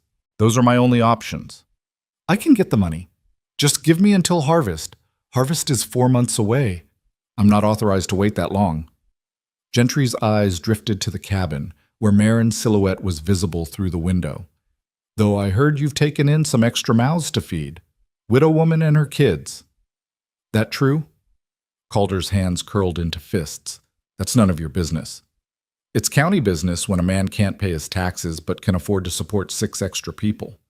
Gentry's smile widened. Makes a person wonder about priorities. Get off my land. It's not your land. Not anymore. Not unless you can pay what you owe by... Gentry made a show of checking his pocket watch. Let's say 2 weeks from today. That's generous, considering. 2 weeks? 2 weeks? Otherwise, this property goes to auction. And Briggs? Gentry swung back into his saddle. You might want to tell that widow woman to start looking for a new place to stay. Because come auction day, whoever buys this land won't want squatters. He rode off, leaving Calder standing in the yard with rage and helplessness warring in his gut. The cabin door opened. Marin emerged, her face stricken. I heard, she said quietly. I heard all of it. 2 weeks. Calder's voice was hollow. 2 weeks to find money I don't have and can't earn. There has to be something, some way. There isn't. He turned to face her. I've thought about this from every angle. I don't have anything valuable enough to sell, no family to borrow from, no friends wealthy enough to loan me that kind of money, and no bank will touch me with the property already in arrears. Marin was quiet for a long moment. Then she straightened her spine and Calder saw steel come into her expression. The watch, she said. No. Listen to me. That watch is solid gold. It was expensive. My husband saved for 2 years to buy it. It has to be worth something. Not enough. Even if it's worth $100, which is generous, that still leaves us $155 short. Then we sell other things. My wedding ring, the silver brush my mother gave me. Whatever we can find. Marin, stop. Calder caught her hands. I'm not letting you strip yourself bare of every memory, every piece of your past, just to save my ranch. It's not just your ranch anymore. Her voice rose, fierce and desperate. It's our home, mine and the children's. Where else do we have to go? What happens to us when they take this place and you have nothing left? The question hung between them like a blade. I don't know, Calder admitted. I honestly don't know. That night, after the children were asleep, they sat at the table and laid out everything of value they had between them. Marin's watch, her wedding ring, a thin gold band worn smooth from years of wear, a silver hairbrush with her mother's initials on it, a small music box that played a tinny lullaby, Calder's good Sunday suit, his father's pocket knife, his wedding ring, which he'd continued wearing even after Hannah died. It wasn't enough. Even if they got top dollar for everything, they might scrape together $100. Maybe $120 if they were lucky. They were still over $100 short. There's one more thing, Marin said quietly. Calder looked up. Her face was pale but determined. I could work. In town, Mrs. Henderson, the doctor's wife, she mentioned they needed help. Laundry, cooking, housekeeping. She said she'd pay fair wages. How much? $2 a week. It was decent money for that kind of work. But the math still didn't work. That's $8 in 2 weeks, Calder said. We'd still be short. Then I'll find more work. I'll take in sewing at night. Do laundry for other families, whatever it takes. Marin, you can't work yourself to death. What choice do I have? Her eyes flashed. What choice do any of us have? You sold your horse for us, walked 12 miles in the heat, gave up everything to help us. Now it's my turn to give something back.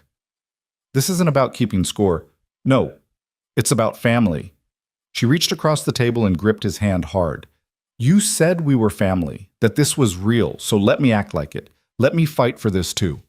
Calder wanted to argue, wanted to tell her she'd already given enough, already sacrificed enough, but the determination in her eyes stopped him. All right, he said quietly. You can take the work with Mrs. Henderson, but we do this together. I'll find what work I can in town too. Between both of us, maybe we can scrape together enough.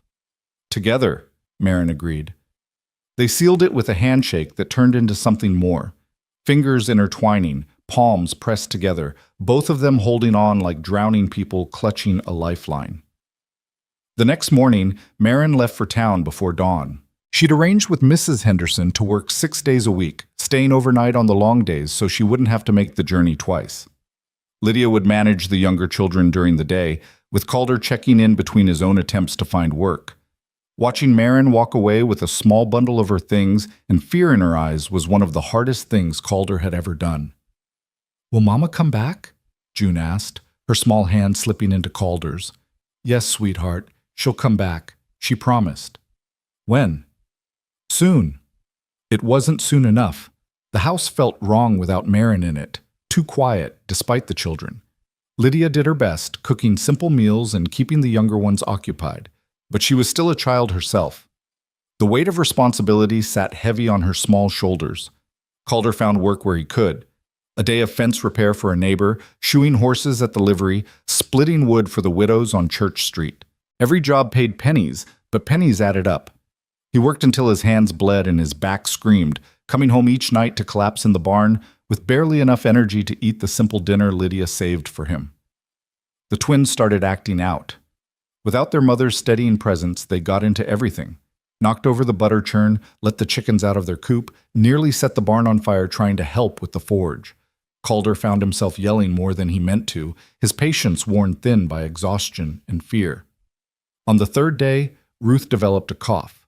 It started small, just a tickle, but by evening she was wheezing with every breath. Lydia brought her to Calder with tears in her eyes. She sounds like she did before, when she had the fever. What if she's getting sick again? Calder listened to the baby's labored breathing and felt ice settle in his stomach. We need your mother or the doctor. Mama's in town. She won't be back until tomorrow night. Then I'll take Ruth to the doctor. You don't have a horse, and it's 12 miles. Calder looked down at the baby in his arms, at her flushed face and rattling chest, looked at Lydia's frightened eyes, at Stan and Bo huddled in the corner, scared and trying not to show it. He made a decision. Lydia, you're in charge. Keep the boys inside. Don't let anyone in except me or your mother. Understand? Where are you going? To get help. He bundled Ruth in blankets, tucked her inside his coat against his chest, and started walking. 12 miles. In the dark. With a sick baby and no light to guide him except the moon. The first few miles weren't bad. Ruth dozed fitfully against his chest, her small body radiating heat. Calder kept a steady pace, focusing on each step rather than the impossible distance ahead. But by mile 5, his legs were screaming. By mile 7, he was stumbling over rocks he couldn't see in the darkness. By mile 9, Ruth's breathing had gotten worse, each inhale a terrible wheeze that cut through the night air. Stay with me, little one, Calder murmured, holding her tighter. Just stay with me. We're almost there. He wasn't sure if he was talking to Ruth or to himself. Town appeared like a mirage. Lamplight in windows, the solid shapes of buildings against the night sky. Calder's legs nearly gave out with relief. He made it to Doc Henderson's house and pounded on the door with his fist, still cradling Ruth against his chest. The doctor appeared, took one look at Calder and the baby, and ushered them inside without a word. Marin was there. She'd been helping Mrs. Henderson with evening chores, and at the sound of the commotion she came running from the kitchen. Calder? What are you— Ruth? Her face went white. What happened? She's sick, coughing, wheezing, like before. Doc Henderson had already taken Ruth and was examining her with swift, practiced movements. Lung infection. Not as bad as the fever was, but it could get worse if we don't treat it. When did this start? This afternoon. And you walked 12 miles, in the dark, carrying her. It wasn't a question, but Calder nodded anyway. The doctor looked at him for a long moment, something like respect crossing his weathered face. All right, let's get her treated. Marin, I'll need hot water and clean cloths. Calder, sit down before you fall down. Calder's legs chose that moment to give out entirely. He collapsed into a chair, every muscle in his body screaming protest. Marin appeared beside him with water and a damp cloth. She pressed it to his forehead. When had he started sweating? And her hands were shaking. You could have died, she whispered. Walking in the dark like that. You could have fallen, gotten lost, frozen. She needed help. You could have waited until morning. Could you have? Calder met her eyes. If it was your child, and she is, isn't she? In every way that matters, could you have waited and hoped she'd make it through the night? Marin's face crumpled. She pressed her forehead against his shoulder, her whole body trembling. No, she admitted. No, I couldn't have. Doc Henderson worked through the night, treating Ruth with steam inhalations and poultices while Calder and Marin kept vigil. By dawn, the baby's breathing had eased, and she was sleeping peacefully. She'll be fine, the doctor announced. Keep her warm, give her the medicine I'm leaving, and watch for signs of relapse. But she's strong. She'll pull through. Calder sagged with relief so profound it hurt. Mrs. Henderson insisted they stay for breakfast, a real breakfast with eggs and bacon and fresh bread. While they ate, Marin told Calder about her work, carefully avoiding his eyes. Mrs. Henderson pays fairly. The work isn't too hard. I've made $3 so far. $3 out of the 155 they still needed. The impossibility of their situation pressed down on Calder like a physical weight. They were fighting so hard, sacrificing so much, and it still wasn't enough. It would never be enough. As if reading his thoughts, Doc Henderson cleared his throat. Calder, I heard about your tax situation. Thomas Gentry's been bragging all over town about the Briggs property going to auction. Calder's jaw clenched. Let him brag. There's talk that he's planning to buy it himself, has investors lined up. What? Gentry's been wanting land in that area for years. Prime grazing, good water access. He's been waiting for you to fail. The doctor's expression was grim. I thought you should know what you're up against. So it wasn't even about the taxes. It was about Gentry wanting his land and using the county's authority to steal it legally. Rage flooded through Calder, hot and bitter. That bastard! Calder, Marin's hand found his under the table. No. He stood abruptly, nearly knocking over his chair. No, I'm done playing by rules that were designed to make me lose. If Gentry wants that land, he's going to have to fight me for it. What are you going to do? Doc Henderson asked. Whatever it takes. He stormed out of the house with Marin calling after him. He made it halfway down the street before his anger ran out and despair rushed in to fill the space. Who was he kidding? What could he do against a man with county authority and investor money? He was a broke rancher with nothing but debts and dependents. He was going to lose. And when he lost, he'd lose everything. The ranch, his home, and the family he'd somehow acquired without meaning to. Calder, stop! Marin caught up to him, Ruth bundled in her arms. Stop running and talk to me. There's nothing to talk about.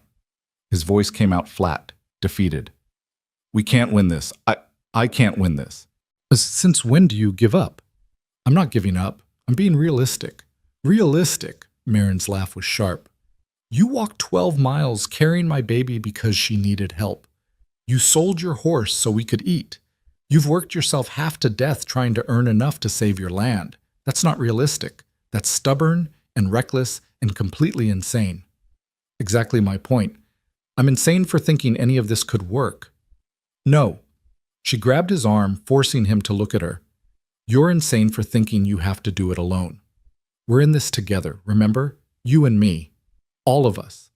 So stop trying to carry everything yourself and let me help. You are helping. I'm working for pennies while you destroy yourself trying to save a ranch that the county's determined to steal anyway. Her eyes flashed. There has to be another way. Something we're not seeing. Like what? I don't know, but two heads are better than one, so let's think. She shifted Ruth to her other hip. Gentry wants the land. He's using the tax debt to take it legally. What if we remove his justification?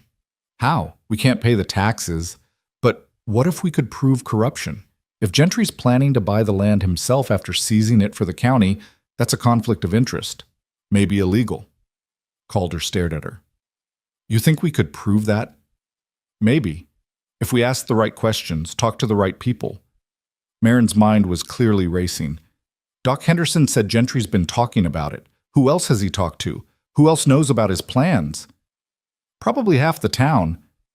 Then half the town could be witnesses. She grabbed his hand. Come on, we've got work to do. They spent the next 2 days questioning everyone who'd listen. The blacksmith remembered Gentry asking about property values in Calder's area. The banker recalled Gentry inquiring about auction procedures. The widow Patterson overheard him discussing investment opportunities with men from the territorial capital. Piece by piece, a pattern emerged. Gentry had been planning this for months, maybe longer. Using his position to identify vulnerable properties, waiting for owners to default, then swooping in to buy land at auction prices far below market value. Calder and Marin documented everything they learned, building a case that felt substantial but ultimately useless without proof. On the 6th day, salvation came from an unexpected source. Reverend Morrison appeared at the Henderson house while Marin was working. He asked to speak with her privately, and when they were alone, he pulled a ledger from his coat. I found this in the church records. Gentry donated it years ago, said it was old county documents we could use for scrap paper. The Reverend's hands shook slightly as he opened it. But it's not scrap. It's a record of properties he's acquired through tax sales. Over 30 parcels in the last 5 years, all bought at auction after he'd seized them as county agent. Marin's heart raced. This is proof. Proof of corruption. Yes, and I should have noticed it years ago. Should have questioned how one man could acquire so much land. Shame colored the Reverend's voice. I've failed in my duty to this community. Let me help you make it right. They brought the ledger to Doc Henderson, who brought it to the county sheriff. The sheriff, a decent man who'd always suspected Gentry of shady dealings but never had proof, promised to investigate. When Calder heard the news, he felt hope flare in his chest for the first time in weeks. This could work, he said, hardly daring to believe it. If the sheriff moves fast enough. It won't be fast enough. Marin's voice was quiet. The auction is in 8 days. Even if they prove corruption, the legal process could take months. Your land will still be seized. She was right, and Calder knew it. They'd found the smoking gun, but it wouldn't save them in time. That night, back at the ranch with all the children finally asleep, Calder and Marin sat together on the porch steps. The night was clear and cold, stars scattered across the sky like thrown diamonds. "I'm sorry," Calder said quietly. "I brought you here, promised you a home, and I'm going to lose it." "You didn't promise anything. You offered what you had, and we took it gratefully." Marin's shoulder pressed against his. "Whatever happens next, we'll face it together." "Where will you go when this place is sold?" "I don't know. West, maybe. Try to start over somewhere nobody knows us." The thought of her leaving, of the children scattered, of this fragile family torn apart, hurt more than losing the ranch. "Come with me," Calder heard himself say. Marin turned to look at him, her face half in shadow. "What?" "When they take the ranch. Don't go west alone. Come with me. Wherever I end up, whatever I do next, let's do it together." "Calder, you can't." "I can. I am." He took her hand, threading their fingers together. "I don't care if it makes sense. I don't care what people say. I care about you, about those kids, about this family we've made. And I'm not ready to let it go." Marin's eyes filled with tears. "You'd give up everything, your land, your home, your whole life here, just to stay with us?" "It's not giving up, it's choosing." His thumb brushed across her knuckles. "I'm choosing you, Marin, if you'll have me." For a long moment she just looked at him. Then she leaned forward and pressed her forehead against his, her breath warm on his face. "Yes," she whispered. "Yes, I'll have you. Whatever comes next, wherever we end up. Yes." They sat like that for a long time, holding each other in the darkness, drawing strength from proximity and shared determination. Inside the cabin, they could hear one of the children stirring, probably Stan, who had nightmares. Marin started to pull away, but Calder held her for one more moment. "We're going to be all right," he said, trying to believe it. "Somehow, we're going to be all right." The next morning brought disaster in a new form. Calder was in the barn when he heard the chickens screaming. He ran outside to find chaos. A pack of wild dogs had gotten into the coop and were tearing through his remaining livestock. Feathers flew. Blood spattered the dirt. By the time he drove them off with his rifle, the damage was done. Every chicken dead. The last of his breeding stock gone. Lydia stood in the doorway with the younger children behind her, all of them white-faced and shaking. "I'm sorry," she whispered. "I forgot to latch the coop last night. This is my fault." "No." Calder's voice came out harsher than he intended. "It's not your fault. It's just—" He couldn't finish. Couldn't put into words the overwhelming sense of defeat that crashed over him. This was it, the final blow. Without the chickens, they had no eggs, no meat, no income at all. The last piece of his self-sufficiency destroyed. He sent Lydia inside and spent the next hour burying dead birds and trying not to scream at the sky.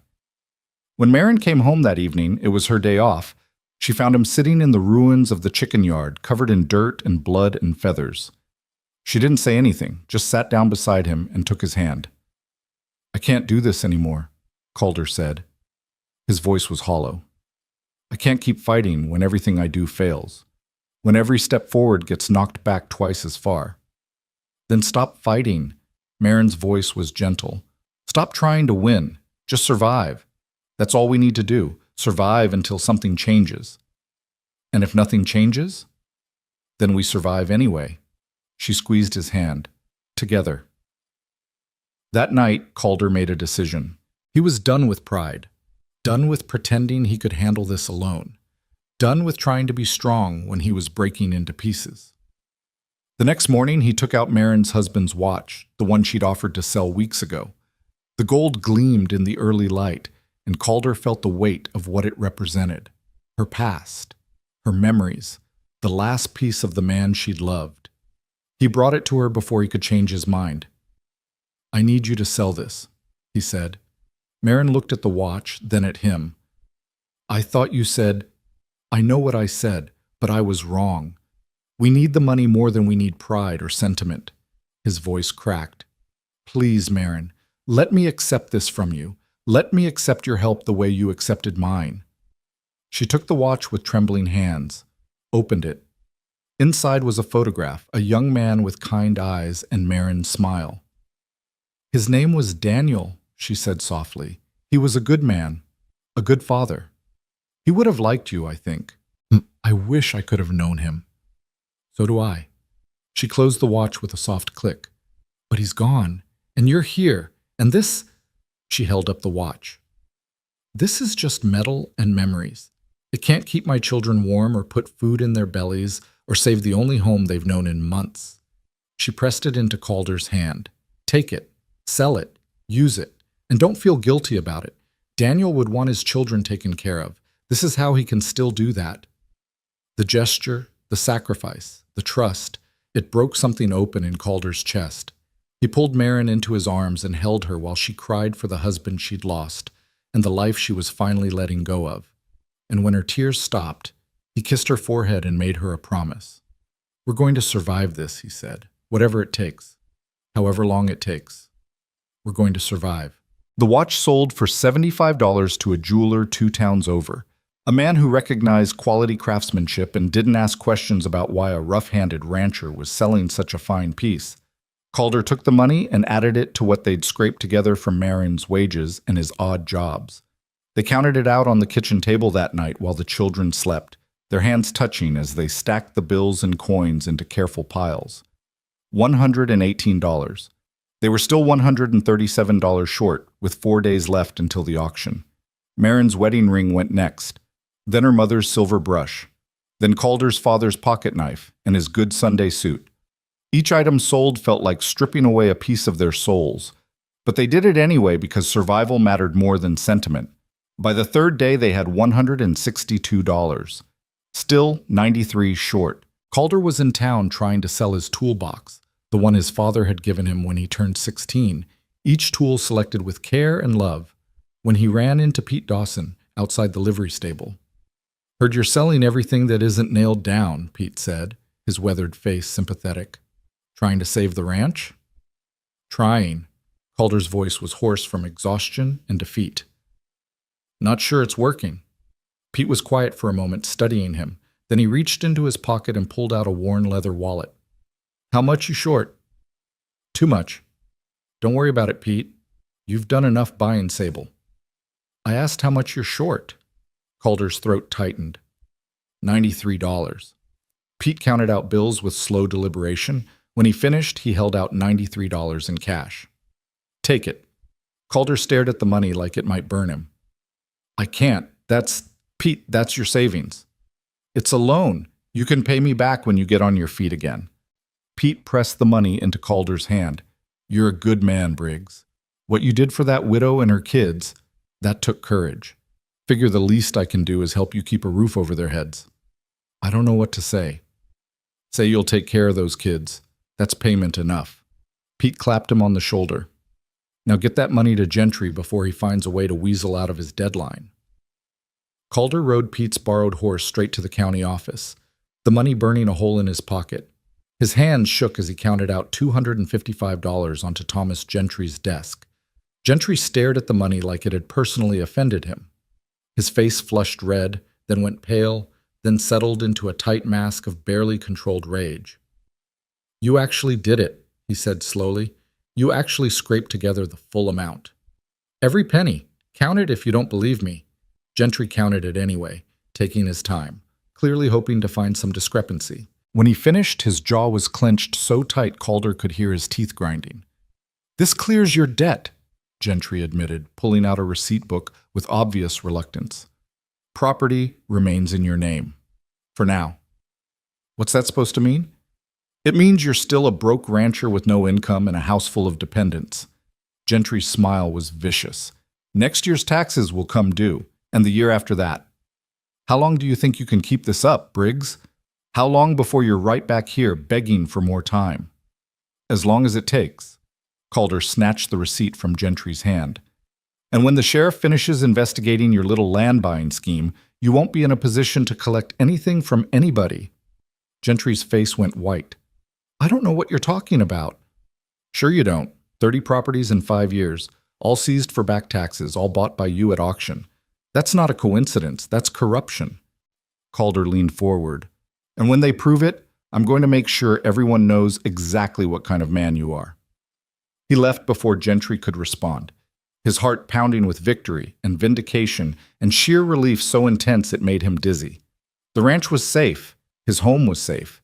His family was safe. His family. The word settled in his chest like a key turning in a lock. That's what they were now, wasn't it? Not guests, not charity cases, not a temporary arrangement, family. He rode back to the ranch faster than was probably wise, desperate to tell Marin the news. She was in the garden with Lydia when he arrived, both of them on their knees in the dirt, planting seeds for a summer harvest they now had a chance to see. Marin looked up at the sound of hoofbeats, shading her eyes against the afternoon sun. Something in Calder's expression must have given him away because she scrambled to her feet, dirt flying. Did you? She started. Paid in full. The ranch is ours. The scream of joy that came out of Marin's mouth startled the chickens. The new chickens they'd managed to buy with money from her sewing work. She ran to him and Calder barely had time to dismount before she threw herself into his arms. He caught her and spun her around, both of them laughing like fools. Lydia was crying and smiling at the same time. The twins came running from the barn shouting questions. June toddled after them, not understanding but caught up in the excitement anyway. We did it! Marin gasped against Calder's chest. We actually did it! We did it, he agreed, holding her tight. Together. That night felt like celebration even though they had nothing special to mark it with. Dinner was simple, beans and cornbread, but they ate it like a feast. The children chattered and laughed, the weight of uncertainty finally lifted from their small shoulders. Even Ruth seemed to sense the change, cooing and smiling from her spot in Marin's lap. After the children were in bed, Calder and Marin sat together on the porch steps, watching the stars come out. The night was warm for early spring, carrying the scent of growing things and possibility. I can't believe it's over, Marin said softly. I keep waiting for something else to go wrong. Nothing's going to go wrong. Not tonight. Calder's arm was around her shoulders, and she fit against his side like she'd always belonged there. Tonight we just get to be grateful. I am grateful. For all of it. For you. She tilted her head to look up at him. You saved us, Calder. Again and again. I don't know how to ever repay it. Stop. He cupped her face with his free hand. Stop talking about repayment. Stop thinking of this as a debt. We're partners, Marin. Equals. What I did for you, you did for me right back. How? I've given you nothing but problems? You gave me a reason to live again. The words came out raw, honest. You and those kids, you brought light back into a house that was nothing but shadows. You made me remember what it felt like to hope. To care about something beyond just getting through another day. That's not nothing, Marin. That's everything. Her eyes filled with tears, catching starlight. Calder, I love you. He said it simply, without flourish, just a statement of fact as true as the ground beneath their feet. I don't know when it happened or how, but I love you. And I love those children, and I want... He took a shaky breath. I want this to be permanent. Not an arrangement, not charity. A real family. A real life together. Marin was crying openly now, tears streaming down her cheeks. You want to marry me? If you'll have me. I know I'm not much. A broke rancher with a falling-apart ranch and more debts than assets. You're everything. She pressed her hand over his mouth, stopping the words. You're kind and brave and stubborn and good. And yes. Yes, I'll marry you. I'll marry you tomorrow if you want. Calder kissed her then, soft and gentle, tasting salt from her tears and feeling like his chest might burst from the sheer size of what he felt. When they pulled apart, both of them were shaking. The town's going to talk, Marin warned, breathless. Let them talk. The church ladies will have opinions. They always do. People will say we're rushing into things. Marin, he took both her hands. Do you care what they say? She thought about it for a moment, then smiled, bright and fierce and free. No, not even a little bit. Then let's give them something to really talk about. They were married 3 days later in the county courthouse, with Doc Henderson and his wife as witnesses and all 5 children present. Marin wore a simple blue dress that Mrs. Henderson had helped her alter from one of her old ones. Calder wore his work clothes because he'd sold his good suit, but he'd scrubbed up and combed his hair back, and the way Marin looked at him made him feel like the richest man alive. The ceremony was short, just the legal vows and a signature in the county ledger. But when the judge pronounced them husband and wife, and Calder kissed his bride in front of their children and the 2 people who'd stood by them through everything, it felt more real and right than anything in his entire life. The twins cheered, Lydia cried happy tears, June clapped her hands without really understanding why, and Ruth gurgled contentedly in her mother's, in Marin's arms. Outside the courthouse, they found a crowd waiting. Calder's first instinct was to tense, ready for judgment and condemnation. But then he saw the faces. Pete Dawson, the blacksmith, the widow Patterson, Reverend Morrison, even some of the church ladies, though they looked slightly uncomfortable, and they were carrying things. Food baskets, blankets, a wooden cradle that the blacksmith had clearly made himself, a sack of seed potatoes, a laying hen in a crate. Pete stepped forward, hat in his hands. We heard you 2 were getting married today. Figured you could use some help getting started proper. We don't need charity, Calder started, old pride rearing its head. It's not charity, Pete interrupted firmly. It's what neighbors do for neighbors. What community does for its own. You've been through hell, Briggs, both of you. Figure it's past time we acted like decent people and helped out. Mrs. Hartley, of all people, cleared her throat. She looked deeply uncomfortable but determined. Mr. Briggs, Mrs. Briggs, I owe you an apology. Several, actually. I was quick to judge and slow to show Christian charity. That was wrong of me. I hope you'll accept this, she held out a beautiful quilted blanket, as a small attempt at making amends. Calder was stunned into silence. Marin's grip on his arm tightened. We accept, Marin said, her voice strong and clear. And we appreciate it more than you know. All of it. Thank you.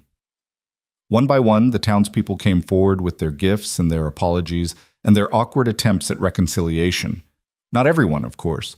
Jeb Randall was notably absent, as was Thomas Gentry. But enough people. Enough to make Calder feel like maybe, just maybe, they had a place in this community after all. The children were overwhelmed by the attention and the presents. Stan and Bo kept running back and forth between the various gift givers, their eyes huge. Lydia accepted everything with grave politeness that made the adults smile. June hid in Calder's coat, peeking out occasionally to see what was happening. By the time they loaded everything into the borrowed wagon, Pete had insisted they take it for the day. They had enough supplies to stock the ranch for weeks. Food and blankets and tools and even a few toys for the children, whittled by the carpenter's apprentice. The ride home felt like a parade. The children sang songs in the back of the wagon, making up silly verses that had even Calder laughing. Marin sat beside him on the bench seat, her hand resting on his thigh, her face peaceful in a way he'd never seen before. Happy? He asked. Happier than I ever thought I'd be again. She leaned her head on his shoulder. Thank you for asking me to stay, for choosing us. Thank you for saying yes. When they reached the ranch, Calder pulled the wagon to a stop and just looked at it for a moment.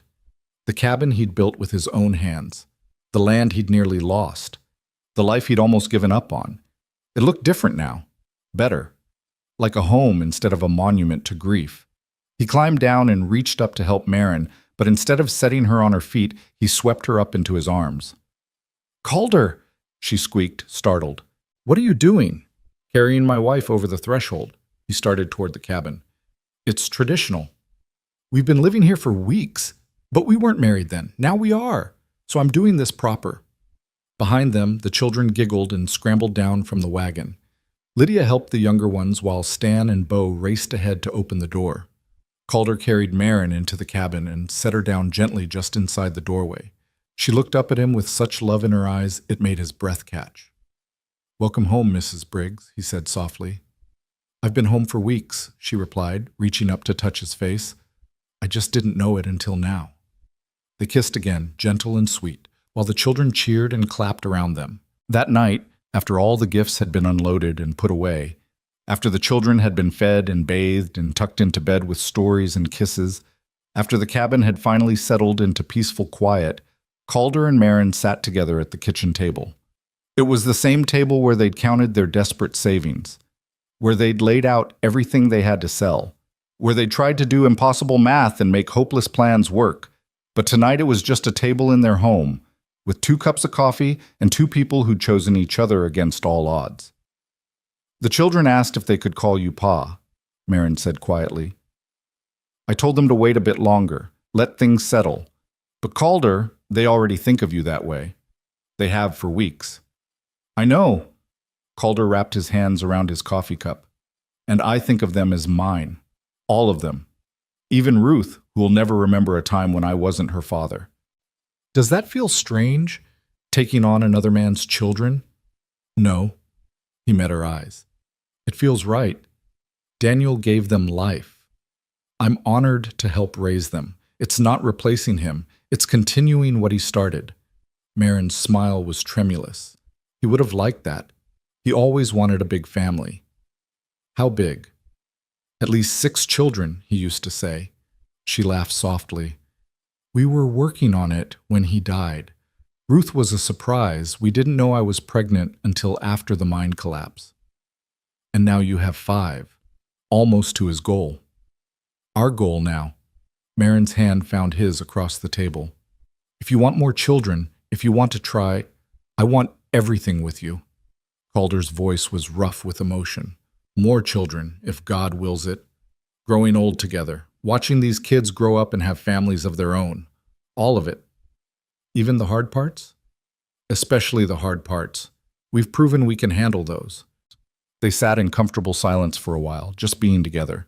Outside, an owl hooted. Inside, the fire crackled in the stove. Somewhere in the sleeping area, one of the children murmured something in their dreams. "I should check on them," Marin said, but she didn't move. "They're fine. Let's just sit here a minute longer." So they sat, holding hands across the table, 2 people who'd been broken and desperate and alone, who'd found each other at exactly the right moment and built something beautiful from the wreckage of their old lives. The next morning, Calder woke in his own bed for the first time in weeks. He'd been sleeping in the barn to give Marin and the children space, to avoid scandalizing the town any more than necessary. But now Marin was his wife, and this bed was theirs to share. She was still sleeping, curled on her side with one hand tucked under her cheek. In the early light, she looked younger, the worry lines around her eyes smoothed by rest. Calder watched her for a moment, still hardly believing this was real.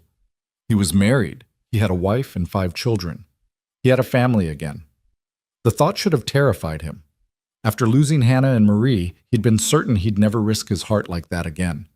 But somehow, with Marin, it didn't feel like a risk. It felt like coming home after a long, cold journey. He slipped out of bed quietly, not wanting to wake her. In the main room, he found Lydia already up, tending to Ruth, who was fussing in her cradle. "Morning," Calder said softly. Lydia looked up and smiled. "Morning, Pa." The word hit him like a physical blow, in the best possible way. He'd wondered if he should correct her, remind her to keep calling him Calder for a while longer. But the natural way she said it, the trust and affection in her voice, made the word feel earned. "Morning, Lydia." He crossed to the cradle and looked down at Ruth. "She doing all right?" "Just wet. I was about to change her, but I'm not very good at it yet. Mama's better." "I'll give it a try." Calder picked up the baby, surprised by how natural the motion felt.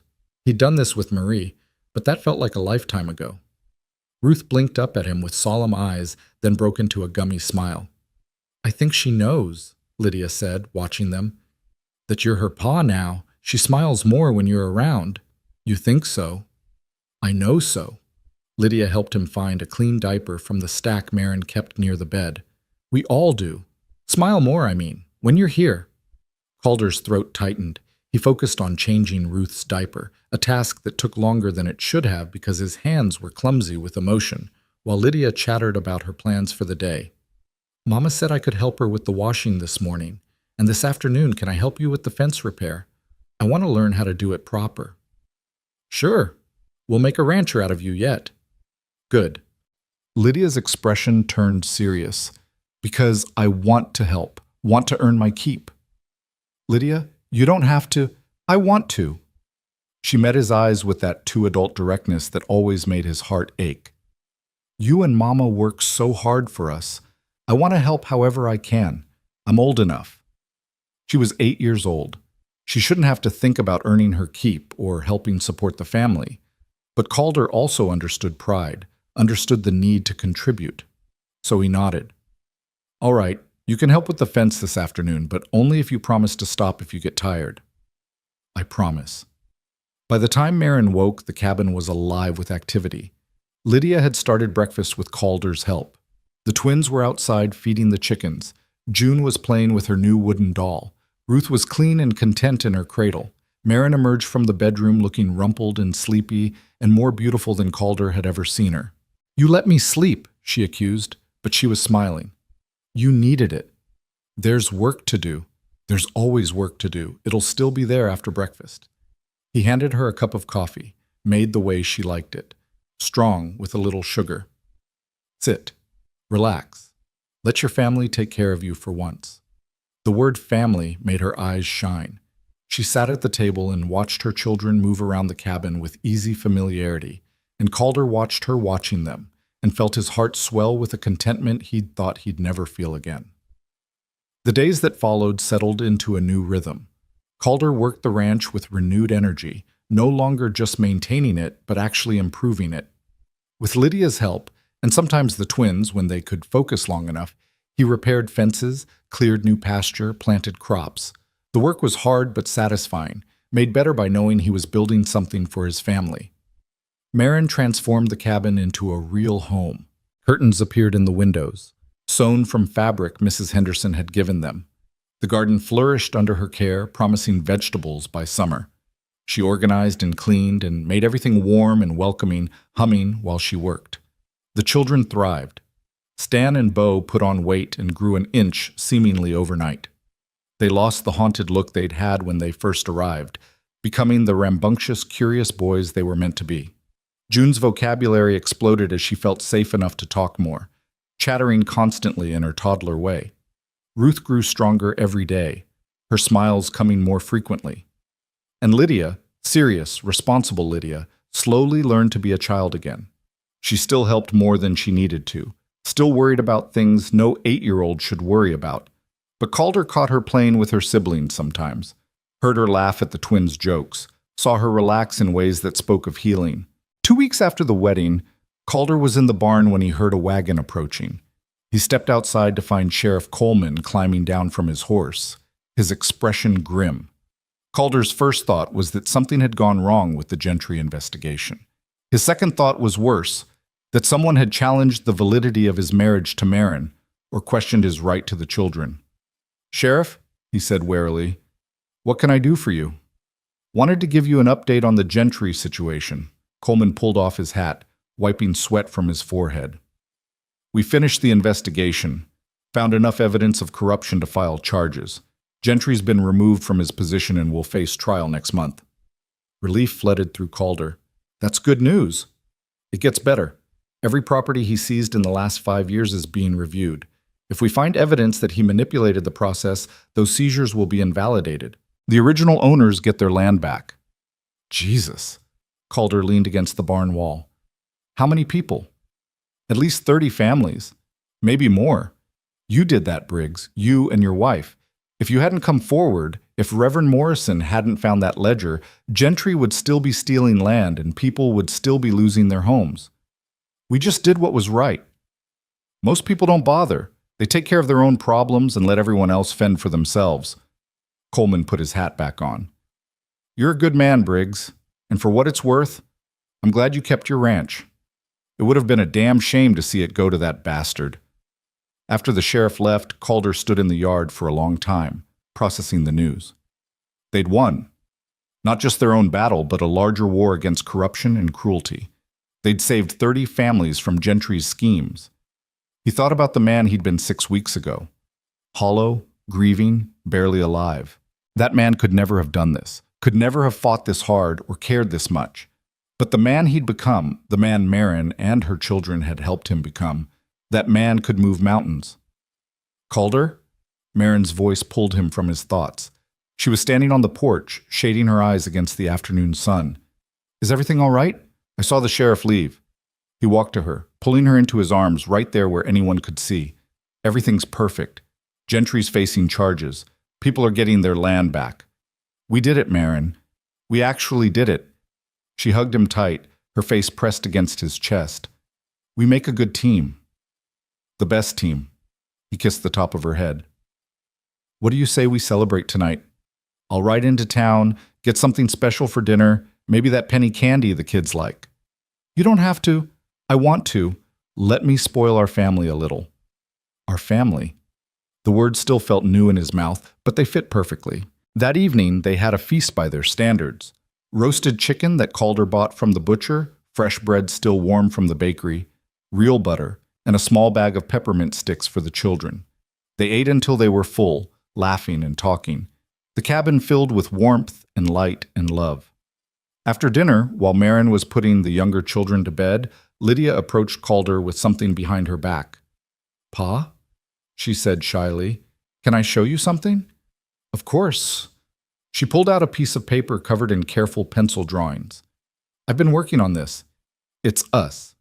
Our family. Calder took the paper with hands that trembled slightly. The drawing was simple but clear. A man and a woman standing in front of a cabin, surrounded by 5 children. Above them, she'd written in painstaking letters, "The Briggs family." Lydia, he managed, his voice thick. This is beautiful. Do you really like it? I wanted to get everyone right. That's you and Mama. And that's me. And the twins. I made Stan's hair a little curlier so you can tell them apart. And June and Ruth. I love it. He crouched down to her level. Can I keep it? Her face lit up. Really? You want to keep it? I want to frame it. Hang it on the wall where everyone can see it.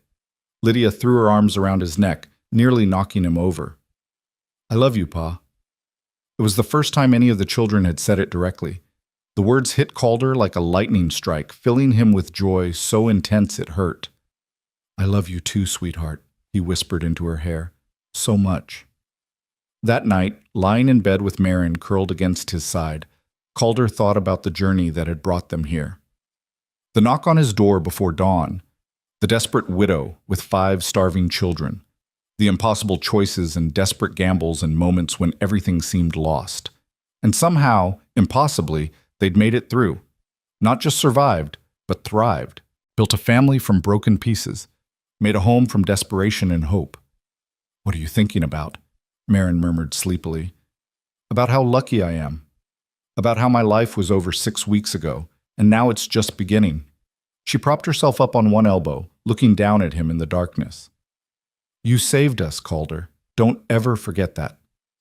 We saved each other. He pulled her down for a kiss.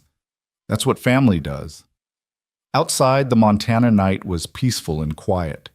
Inside, a man and a woman lay together, surrounded by sleeping children, and felt like the richest people in the world. Because they were. Not in money or possessions, but in love and loyalty and the fierce determination to protect what they'd built. And that, Calder thought, as sleep finally claimed him, was worth more than all the gold in the territory. Spring came to Montana with a gentleness that felt like forgiveness. The hard ground softened under warm rain. Green shoots pushed through the earth in Marin's garden. The cattle grew fat on new grass, and the chickens, the new flock that had replaced the ones lost to wild dogs, laid eggs with enthusiastic regularity. Calder woke each morning to sounds he'd thought he'd never hear again. Children's laughter. His wife humming while she made breakfast. The ordinary chaos of a family coming to life with the sun. It had been 2 months since the wedding, and he still sometimes caught himself waiting for disaster, waiting for the other shoe to drop, waiting for someone to tell him this happiness wasn't real, wasn't earned, wasn't meant for him. But disaster didn't come. What came instead was normalcy, beautiful, mundane, precious normalcy. On a bright morning in late April, Calder was repairing the porch steps when he heard a wagon approaching. He looked up to see Doc Henderson driving up the path, Mrs. Henderson beside him on the bench seat. "Doc," Calder called, wiping his hands on his work pants. "Something wrong?" "Quite the opposite." Doc Henderson climbed down with a smile. "We brought news, and a visitor." From the back of the wagon emerged a thin man in his 50s, weathered and worn, but with kind eyes. He looked vaguely familiar, though Calder couldn't place him. Marin came out of the cabin, wiping flour from her hands. She took one look at the stranger and went completely still. "Reverend Paulson?" Her voice was barely a whisper. The man's face broke into a wide smile. "Marin Calhoun. Lord, girl, I've been looking for you for months. I don't understand. You moved east. Everyone said, I did move east, but I came back. Had some business to settle, and when I heard you were in these parts..." He pulled a leather satchel from the wagon. "I brought something you need." Marin's eyes flew to her mouth. "You didn't." "I did." Reverend Paulson opened the satchel and pulled out a worn ledger. "Marriage records from my time in the Silver Valley Territory, including yours and Daniel's, dated June 14, 1866. Official, legal, and properly witnessed." The silence that followed was so complete Calder could hear his own heartbeat. "How?" Marin finally managed. "I thought the fire." "The church burned, yes, but I always kept duplicate records at home. Couldn't stand the thought of losing people's important documents to accident or disaster." The Reverend's expression turned gentle. "When I heard through Doc Henderson that you'd been denied widow's benefits for lack of proof, I knew I had what you needed. Took me a few weeks to dig through my old records, but here it is, proof of your marriage to Daniel Calhoun." Marin's legs gave out. Calder caught her before she hit the ground, supporting her weight as she stared at the ledger like it was made of gold and dreams. "This means," she started. "It means you can file for widow's benefits," Doc Henderson finished. "Territorial relief funds for the children. It's not a fortune, but it's something. Maybe $30 a month." $30 a month. Enough to ease the constant financial pressure. Enough to buy seed and supplies without selling treasured possessions. Enough to breathe. "I don't know what to say," Marin whispered. "Say you'll accept it," Reverend Paulson replied. "And say you'll forgive an old preacher for not coming forward sooner. I should have thought to check my records months ago." "There's nothing to forgive. You've given me us." Marin looked at Calder, tears streaming down her face. "You've given us a future." Mrs. Henderson produced a handkerchief, which Marin accepted gratefully. The children had emerged from the cabin, drawn by the commotion. They gathered around their mother with worried faces until she reassured them through her tears that everything was fine, better than fine. "There's one more thing," Doc Henderson said, pulling an envelope from his coat. "Collection from the church. After Gentry's arrest, people felt bad about how they'd treated you both. Wanted to help make amends." He handed the envelope to Calder, who opened it with shaking hands. Inside was $147 in cash and a note signed by over 30 townspeople.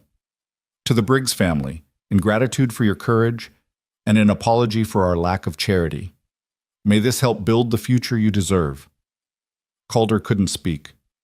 He just stood there holding money he'd never expected, surrounded by people he'd thought had abandoned him, and felt something break open in his chest. "I don't..." His voice cracked. "This is too much." "It's not nearly enough," Mrs. Hartley said, stepping forward from where she'd been waiting by the wagon. Calder hadn't even noticed her there. "Mr. Briggs, Mrs. Briggs, I owe you both a profound apology. I was cruel and judgmental when I should have been compassionate.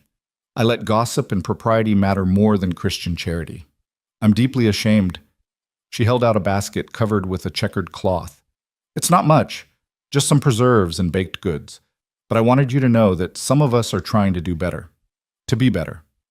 Marin took the basket with trembling hands. "Thank you, Mrs. Hartley. That means more than you know." Other wagons were arriving now, the blacksmith with tools he'd forged especially for Calder's work, the widow Patterson with a quilt she'd made for the children, Pete Dawson with a young mare, not sable, but a good horse nonetheless. "Consider her a gift," Pete said when Calder tried to refuse, "or a loan if that sits better with your pride. Either way, you need transportation, and I've got more horses than I can use. Take her." The generosity was overwhelming.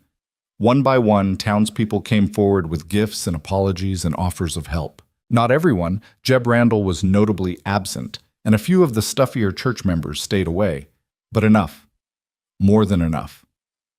By noon, the yard was full of people, and the cabin was bursting with supplies. The children were running wild with excitement, playing with new toys and showing off their home to curious visitors. Marin was surrounded by church ladies who were teaching her a complicated quilting pattern and apologizing for their previous coldness. Calder was deep in conversation with several ranchers about cooperative cattle breeding and shared equipment use. It felt like a party, like a celebration, like the community welcoming them home after a long exile. "Quite a change from a few months ago," Doc Henderson observed, appearing at Calder's elbow with a cup of coffee. "I still can't quite believe it's real." "It's real. People just needed a reminder of what's important. You and Marin gave them that." The doctor smiled. "Sometimes it takes seeing real courage to shame us into finding our own." As the afternoon wore on and visitors began to leave, Calder found himself standing with Reverend Paulson by the garden fence. The old preacher was admiring Marin's neat rows of seedlings with an appreciative eye. "She always did have a gift for growing things," Paulson said. "Even when she and Daniel were struggling, their garden flourished. She has a way of nurturing life." "She does." Calder watched Marin through the window, saw her laughing at something Mrs. Henderson said. "Reverend, can I ask you something?" "Of course." "Did you know Daniel well?" Paulson nodded slowly. "Well enough. He was a good man, honest, hardworking, devoted to his family. The mine collapse that took him, it shouldn't have happened. Safety violations that the company ignored. Daniel and 12 other men died because someone decided profit mattered more than lives." Calder's jaw tightened. "Marin doesn't talk about it much. I imagine it's too painful. She loved him deeply." Paulson looked at Calder with penetrating kindness.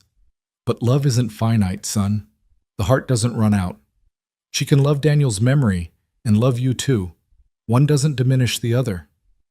"I know, sometimes I wonder if I'm enough. If I can be what she and those kids need." "You already are. You proved that when you opened your door to a desperate stranger, when you fought to keep your home so you could give them one, when you chose love over fear." Paulson clapped him on the shoulder. "Daniel would be grateful, I think, knowing his children are safe and loved, that his wife found happiness again. That's all any of us can hope for, that the people we love survive our loss and find joy again." The word settled something in Calder that he hadn't known was unsettled. He'd been carrying guilt without naming it, guilt for loving Marin, for stepping into Daniel's place, for being alive when a good man was dead. But maybe it wasn't about replacement. Maybe it was about continuation, about honoring what Daniel started by protecting and loving what he'd left behind. That evening, after the last visitors had departed and the children were in bed, Calder and Marin sat together counting money and making plans. The widow's benefits would start next month. The community's gift gave them a cushion they'd never had before. Combined with Calder's work and Marin's occasional sewing jobs, they'd actually have enough. Not just to survive, but to build something sustainable. "We could expand the cattle herd," Calder mused. "Or add sheep. The grazing land could support both. Or we could save it," Marin countered. "Build up a reserve so the next time something goes wrong, we're not desperate." "When did you become the practical one?" "When I watched you sell everything you owned to save us." She squeezed his hand. "I'm not letting us get that desperate again. We're building security now, real security." They made lists and plans late into the night, dreaming aloud about possibilities that had seemed impossible just months ago. A new barn, more livestock, maybe even hiring help during harvest season so Calder wouldn't have to work himself to exhaustion. "What about school for the children?" Marin asked suddenly. "Lydia's smart. She should have proper education. And the twins, they need to learn to read better." "Town's 12 miles away. Too far for daily travel. Then maybe we start our own school. Here, for our kids and any neighbor children who want to come. I could teach. I'm not formally educated, but I can read and write and do figures well enough." Calder looked at his wife, at the determination in her eyes, the dreams she was building, and felt his heart swell with pride. "You'd be a wonderful teacher." "You think so?" "I know so. You've already taught the children so much: kindness, resilience, hope. Reading and writing would just be extra." She smiled and kissed him softly. "We're going to be all right, aren't we? Really all right." "We already are." The weeks that followed were filled with hard work and small joys. Calder repaired the barn and built new stalls. Marin started her informal school, teaching Lydia and the twins their letters and numbers each morning before chores. 2 neighbor families heard about it and asked if their children could join, and suddenly Marin was teaching 7 students in the cabin's main room. The widow's benefits arrived, $32, slightly more than expected. Marin cried when she saw the official letter from the territorial office, this time acknowledging her legal status as Daniel Calhoun's widow and her children's right to support. "It's not about the money," she told Calder through her tears. "It's about being recognized, about the territory acknowledging that Daniel existed, that our marriage was real, that these children deserve support. It's about dignity." But Calder understood. It was the same feeling he'd had when the townspeople apologized, not about the gifts, but about being seen and valued as a person rather than dismissed as a problem.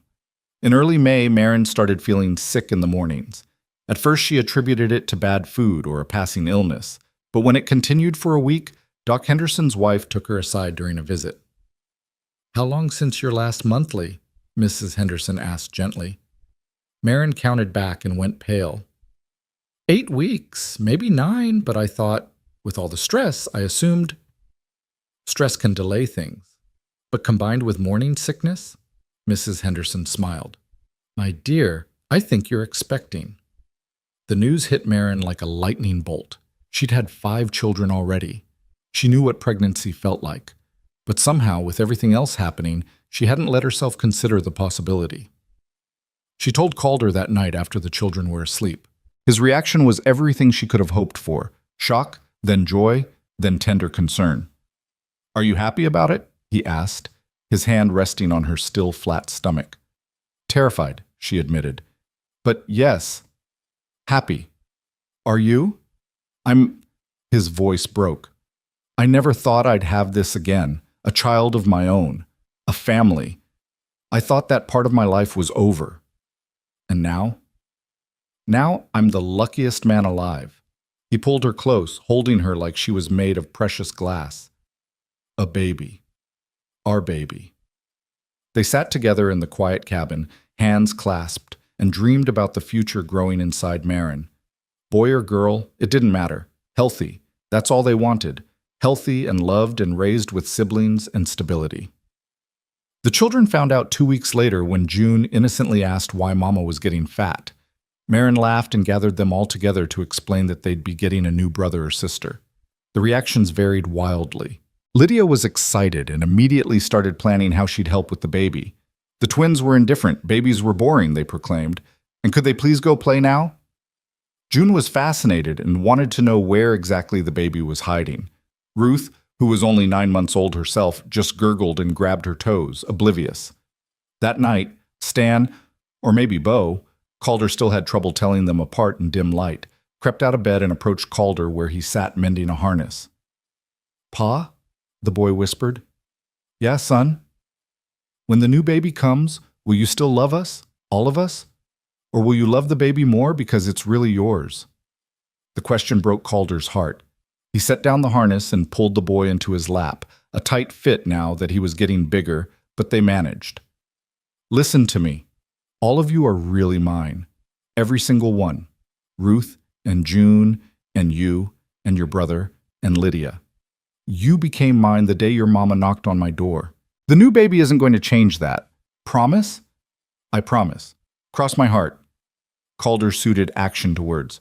"Being a father isn't just about blood. It's about showing up, about loving and protecting and teaching, and I'm going to do that for all of you, always, understand?" The boy nodded and burrowed deeper into Calder's arms. "I love you, Pa. I love you too, son. So much." Summer arrived in full force, turning the Montana landscape golden and green.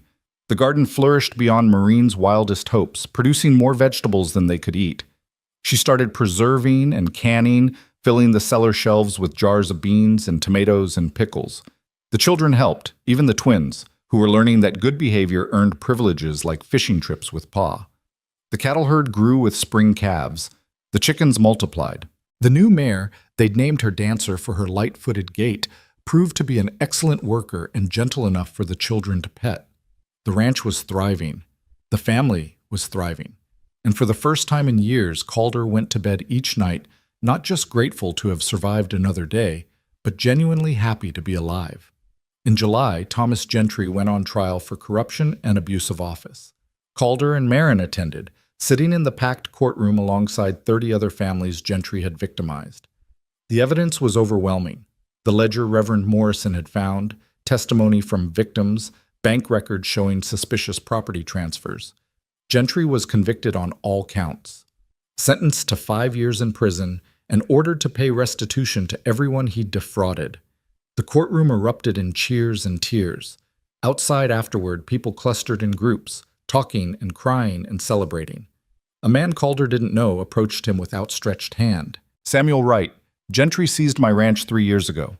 I've been working as a hired hand ever since, trying to earn enough to start over. Because of you, because of what you exposed, I'm getting my land back, my home, my life." His voice shook. "I can't ever repay you for that. You don't need to repay me. Just do the same for someone else someday. That's how we build a real community."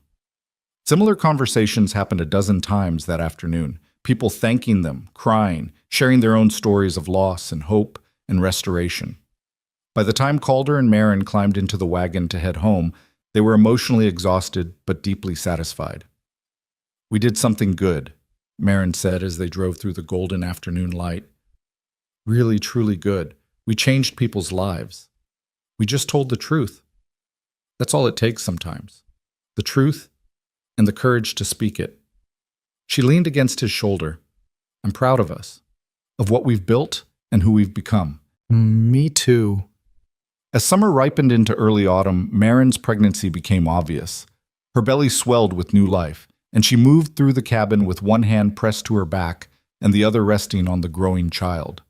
The children were fascinated, taking turns feeling the baby kick and arguing about names. "If it's a girl, we should call her Marie," Lydia suggested one evening at dinner, after Pa's first daughter, so she's remembered. Calder's breath caught. He looked at Marin, who had tears in her eyes. "And if it's a boy," Lydia continued, oblivious to the emotional bomb she'd just dropped, "we could call him Daniel, after our first Pa, so he's remembered too."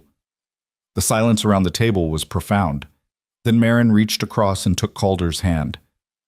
"I think those are beautiful names," she said softly. "Honoring the people we've lost, keeping their memory alive. What do you think, Calder?" What did he think? He thought his heart might burst from the fullness of it. He thought these children were wiser and kinder than most adults.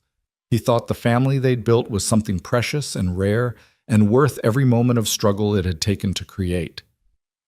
"I think," he managed, his voice rough, "that Marie or Daniel would be perfect names." The children cheered and the conversation moved on to other things. But later, when the cabin was quiet and Marine was drowsing against his shoulder, Calder thought about names and memory and legacy. Hannah and Marie would never be forgotten. Daniel would always be part of this family's story. But the new life growing inside Marin, that was the future. A future built on the foundation of the past, but not trapped by it. A future full of possibility. In late September, as the aspen trees turned gold and the air took on a crisp edge, Marin went into labor. It started in the early morning, familiar pains that she recognized immediately after 5 previous births. "It's time," she told Calder calmly. "Send for Mrs. Henderson." Calder, who'd faced down wild animals and corrupt officials without flinching, went pale. "Now? Already? Are you sure?" "Calder, I've done this 5 times. I'm sure." She grabbed his hand as a contraction hit. "Go! Quickly!" He rode Dancer into town at a gallop that probably wasn't good for either of them, returning within 2 hours with Mrs. Henderson and Doc Henderson both. By then, Marin's contractions were coming hard and fast. Mrs. Henderson took over with calm efficiency, sending Calder and the children out of the cabin. "This is women's work. Go occupy yourselves elsewhere." Calder paced the yard like a caged animal while Lydia tried to keep the younger children distracted. The twins wanted to know why Mama was making those noises. June was crying because she could sense something was wrong. Ruth needed feeding but wouldn't take a bottle from anyone but Marin. It was the longest afternoon of Calder's life. Just before sunset, a baby's cry split the air.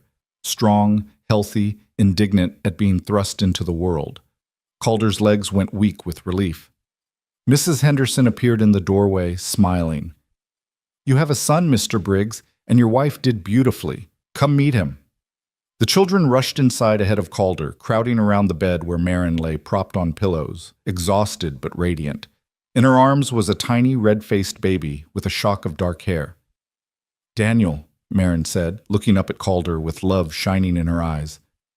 "Daniel Calder Briggs, after both his fathers." Calder crossed the room on shaking legs and looked down at his son. His son. The baby had Marin's nose and chin, but Calder's dark coloring. He was perfect. Absolutely perfect. "Can I hold him?" Calder whispered. Marin placed the baby in his arms, and Calder felt something shift in his chest. This was his child, his blood, his legacy, his future. But looking around at the other 5 children crowding close, all of them eager to see their new brother, Calder realized they were all his children, all his legacy, all his future. Blood didn't make a family. Love did. Commitment did. Showing up every day and choosing each other over and over again. That's what made a family. "He's beautiful," Lydia breathed, touching one tiny fist with gentle reverence. "Can I help take care of him?" "We all will," Marin said. "All of us together. That's what families do." That night, after Doc and Mrs. Henderson had left with promises to check in tomorrow, after the children had been fed and settled and reassured that Mama was fine and the baby was fine and everything was wonderful, Calder sat in the rocking chair with his son in his arms. The cabin was peaceful. Marin was sleeping, exhausted from labor. The children were curled in their beds. Outside, the Montana night was cool and clear, stars scattered across the sky in impossible profusion. Calder looked down at Daniel's sleeping face and thought about the journey that had brought them here. 6 months ago, he'd been alone and broken, barely alive. 6 months ago, a desperate widow had knocked on his door with 5 starving children and changed everything. He thought about all the moments that could have gone differently. If he'd turned them away, if Marin had given up and moved on, if the town had never forgiven them, if Gentry had won, if any of 100 things had gone wrong instead of right. But they hadn't gone wrong.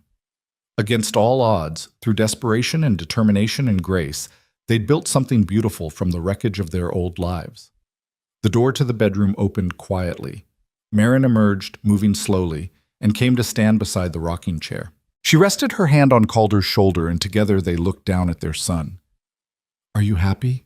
she asked softly. "Happier than I ever thought possible," Calder admitted. "I thought my life was over when Hannah and Marie died. Thought I'd never feel anything but grief and emptiness. But then you knocked on my door and brought light back into the darkness. You saved us, Calder.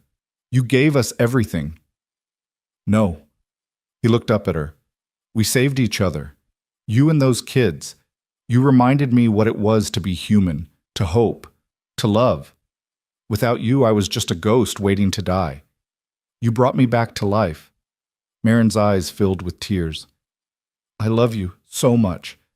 I know it's different from what I felt for Daniel, but it's real and it's deep, and I know. And I love you. Different from what I felt for Hannah, but just as real, just as deep." He stood carefully, still cradling Daniel, and kissed her. "We're allowed to love again, Marin. We're allowed to be happy. The people we lost, they'd want that for us. I know, sometimes I feel guilty for being this happy. Don't ever feel guilty for surviving and thriving and building a new life. That's not betrayal. That's honoring their memory by living fully." He kissed her again. "Now go back to bed before you fall over. You just had a baby. You need rest." She smiled and obeyed, pausing at the bedroom door to look back at him. "Thank you, Calder, for everything. For choosing us. For loving us. for being the man you are." After she disappeared into the bedroom, Calder continued rocking, his son warm against his chest. Through the window, he could see the first hints of dawn touching the eastern sky. A new day, a new season, a new life in every sense of the word. The ranch that had nearly been lost was thriving. The family that had been cobbled together from desperate circumstances was stronger than blood. The future that had seemed impossible was unfolding in his arms. June appeared in the doorway, thumb in her mouth, dragging her blanket. "Pa, can't sleep." "Come here, sweetheart." Calder shifted Daniel to one arm and held out the other. June climbed into his lap, curling against his chest. Within moments, she was asleep again, breathing soft and steady. One by one, the other children appeared. Lydia first, then the twins, then Ruth toddling over on uncertain legs. They clustered around the rocking chair, some sitting on the floor, some leaning against Calder's legs, all of them drawn by the magnetic pull of family. "Tell us a story, Pa," Stan, or was it Bo, requested sleepily. "What kind of story?" "The one about how Mama came here, about the morning she knocked on the door." Calder looked down at his children, all of them his, every single one, and felt his throat tighten with emotion. "All right," he said softly. "It was a cold morning in March. I was alone in my cabin, and I heard a knock." He told them the story as the sun rose over the Montana plains, told them about their mother's courage and their own resilience, about desperate gambles and impossible odds, about a community that learned to care and a family that chose each other against the world's expectations. By the time he finished, full daylight was streaming through the windows. Maureen had emerged from the bedroom, drawn by the sound of his voice. She stood in the doorway with her hand pressed over her heart, tears streaming down her face. "Did the man in the story get his happy ending?"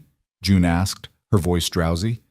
Calder looked at Marin, at the children surrounding him, at the baby in his arms and the home they'd built, and the future stretching out before them like an unwritten book. "He didn't just get an ending," Calder said, his voice thick with emotion.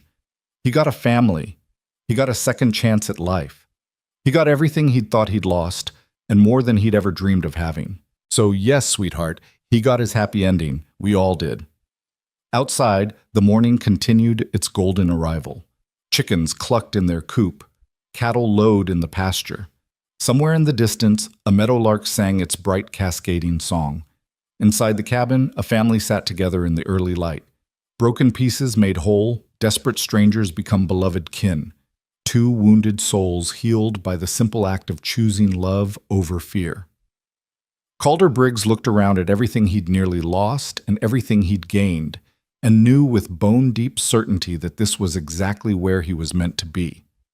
Not in spite of the journey that had brought them here, but because of it. Every struggle, every sacrifice, every moment of doubt and fear, it had all led to this.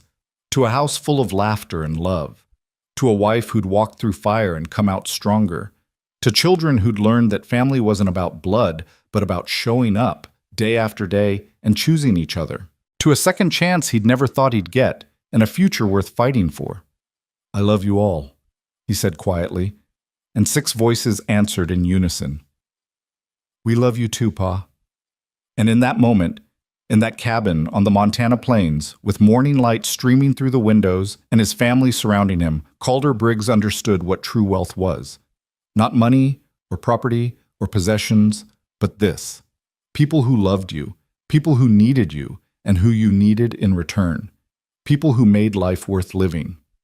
He'd started the year as a ghost in an empty house, and he was ending it as a father, a husband, a man with purpose and joy and hope for tomorrow. The widow had said, "Take my children," and he'd answered, "I'll take you too." It was the best decision he'd ever made, the decision that saved them all. Outside, the sun climbed higher, burning off the last of the morning mist. Inside, a family began their day together, ordinary, miraculous, and complete. The story that had started with a desperate knock on a door before dawn had become something beautiful, something lasting, something that would echo through generations as Daniel and his siblings grew up and told their own children about the morning their mother found refuge and their father found redemption.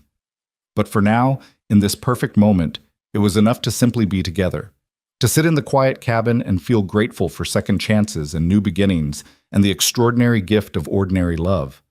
Calder rocked his children in the morning light, his heart full to overflowing, and knew that this, right here, right now, was everything he'd ever need.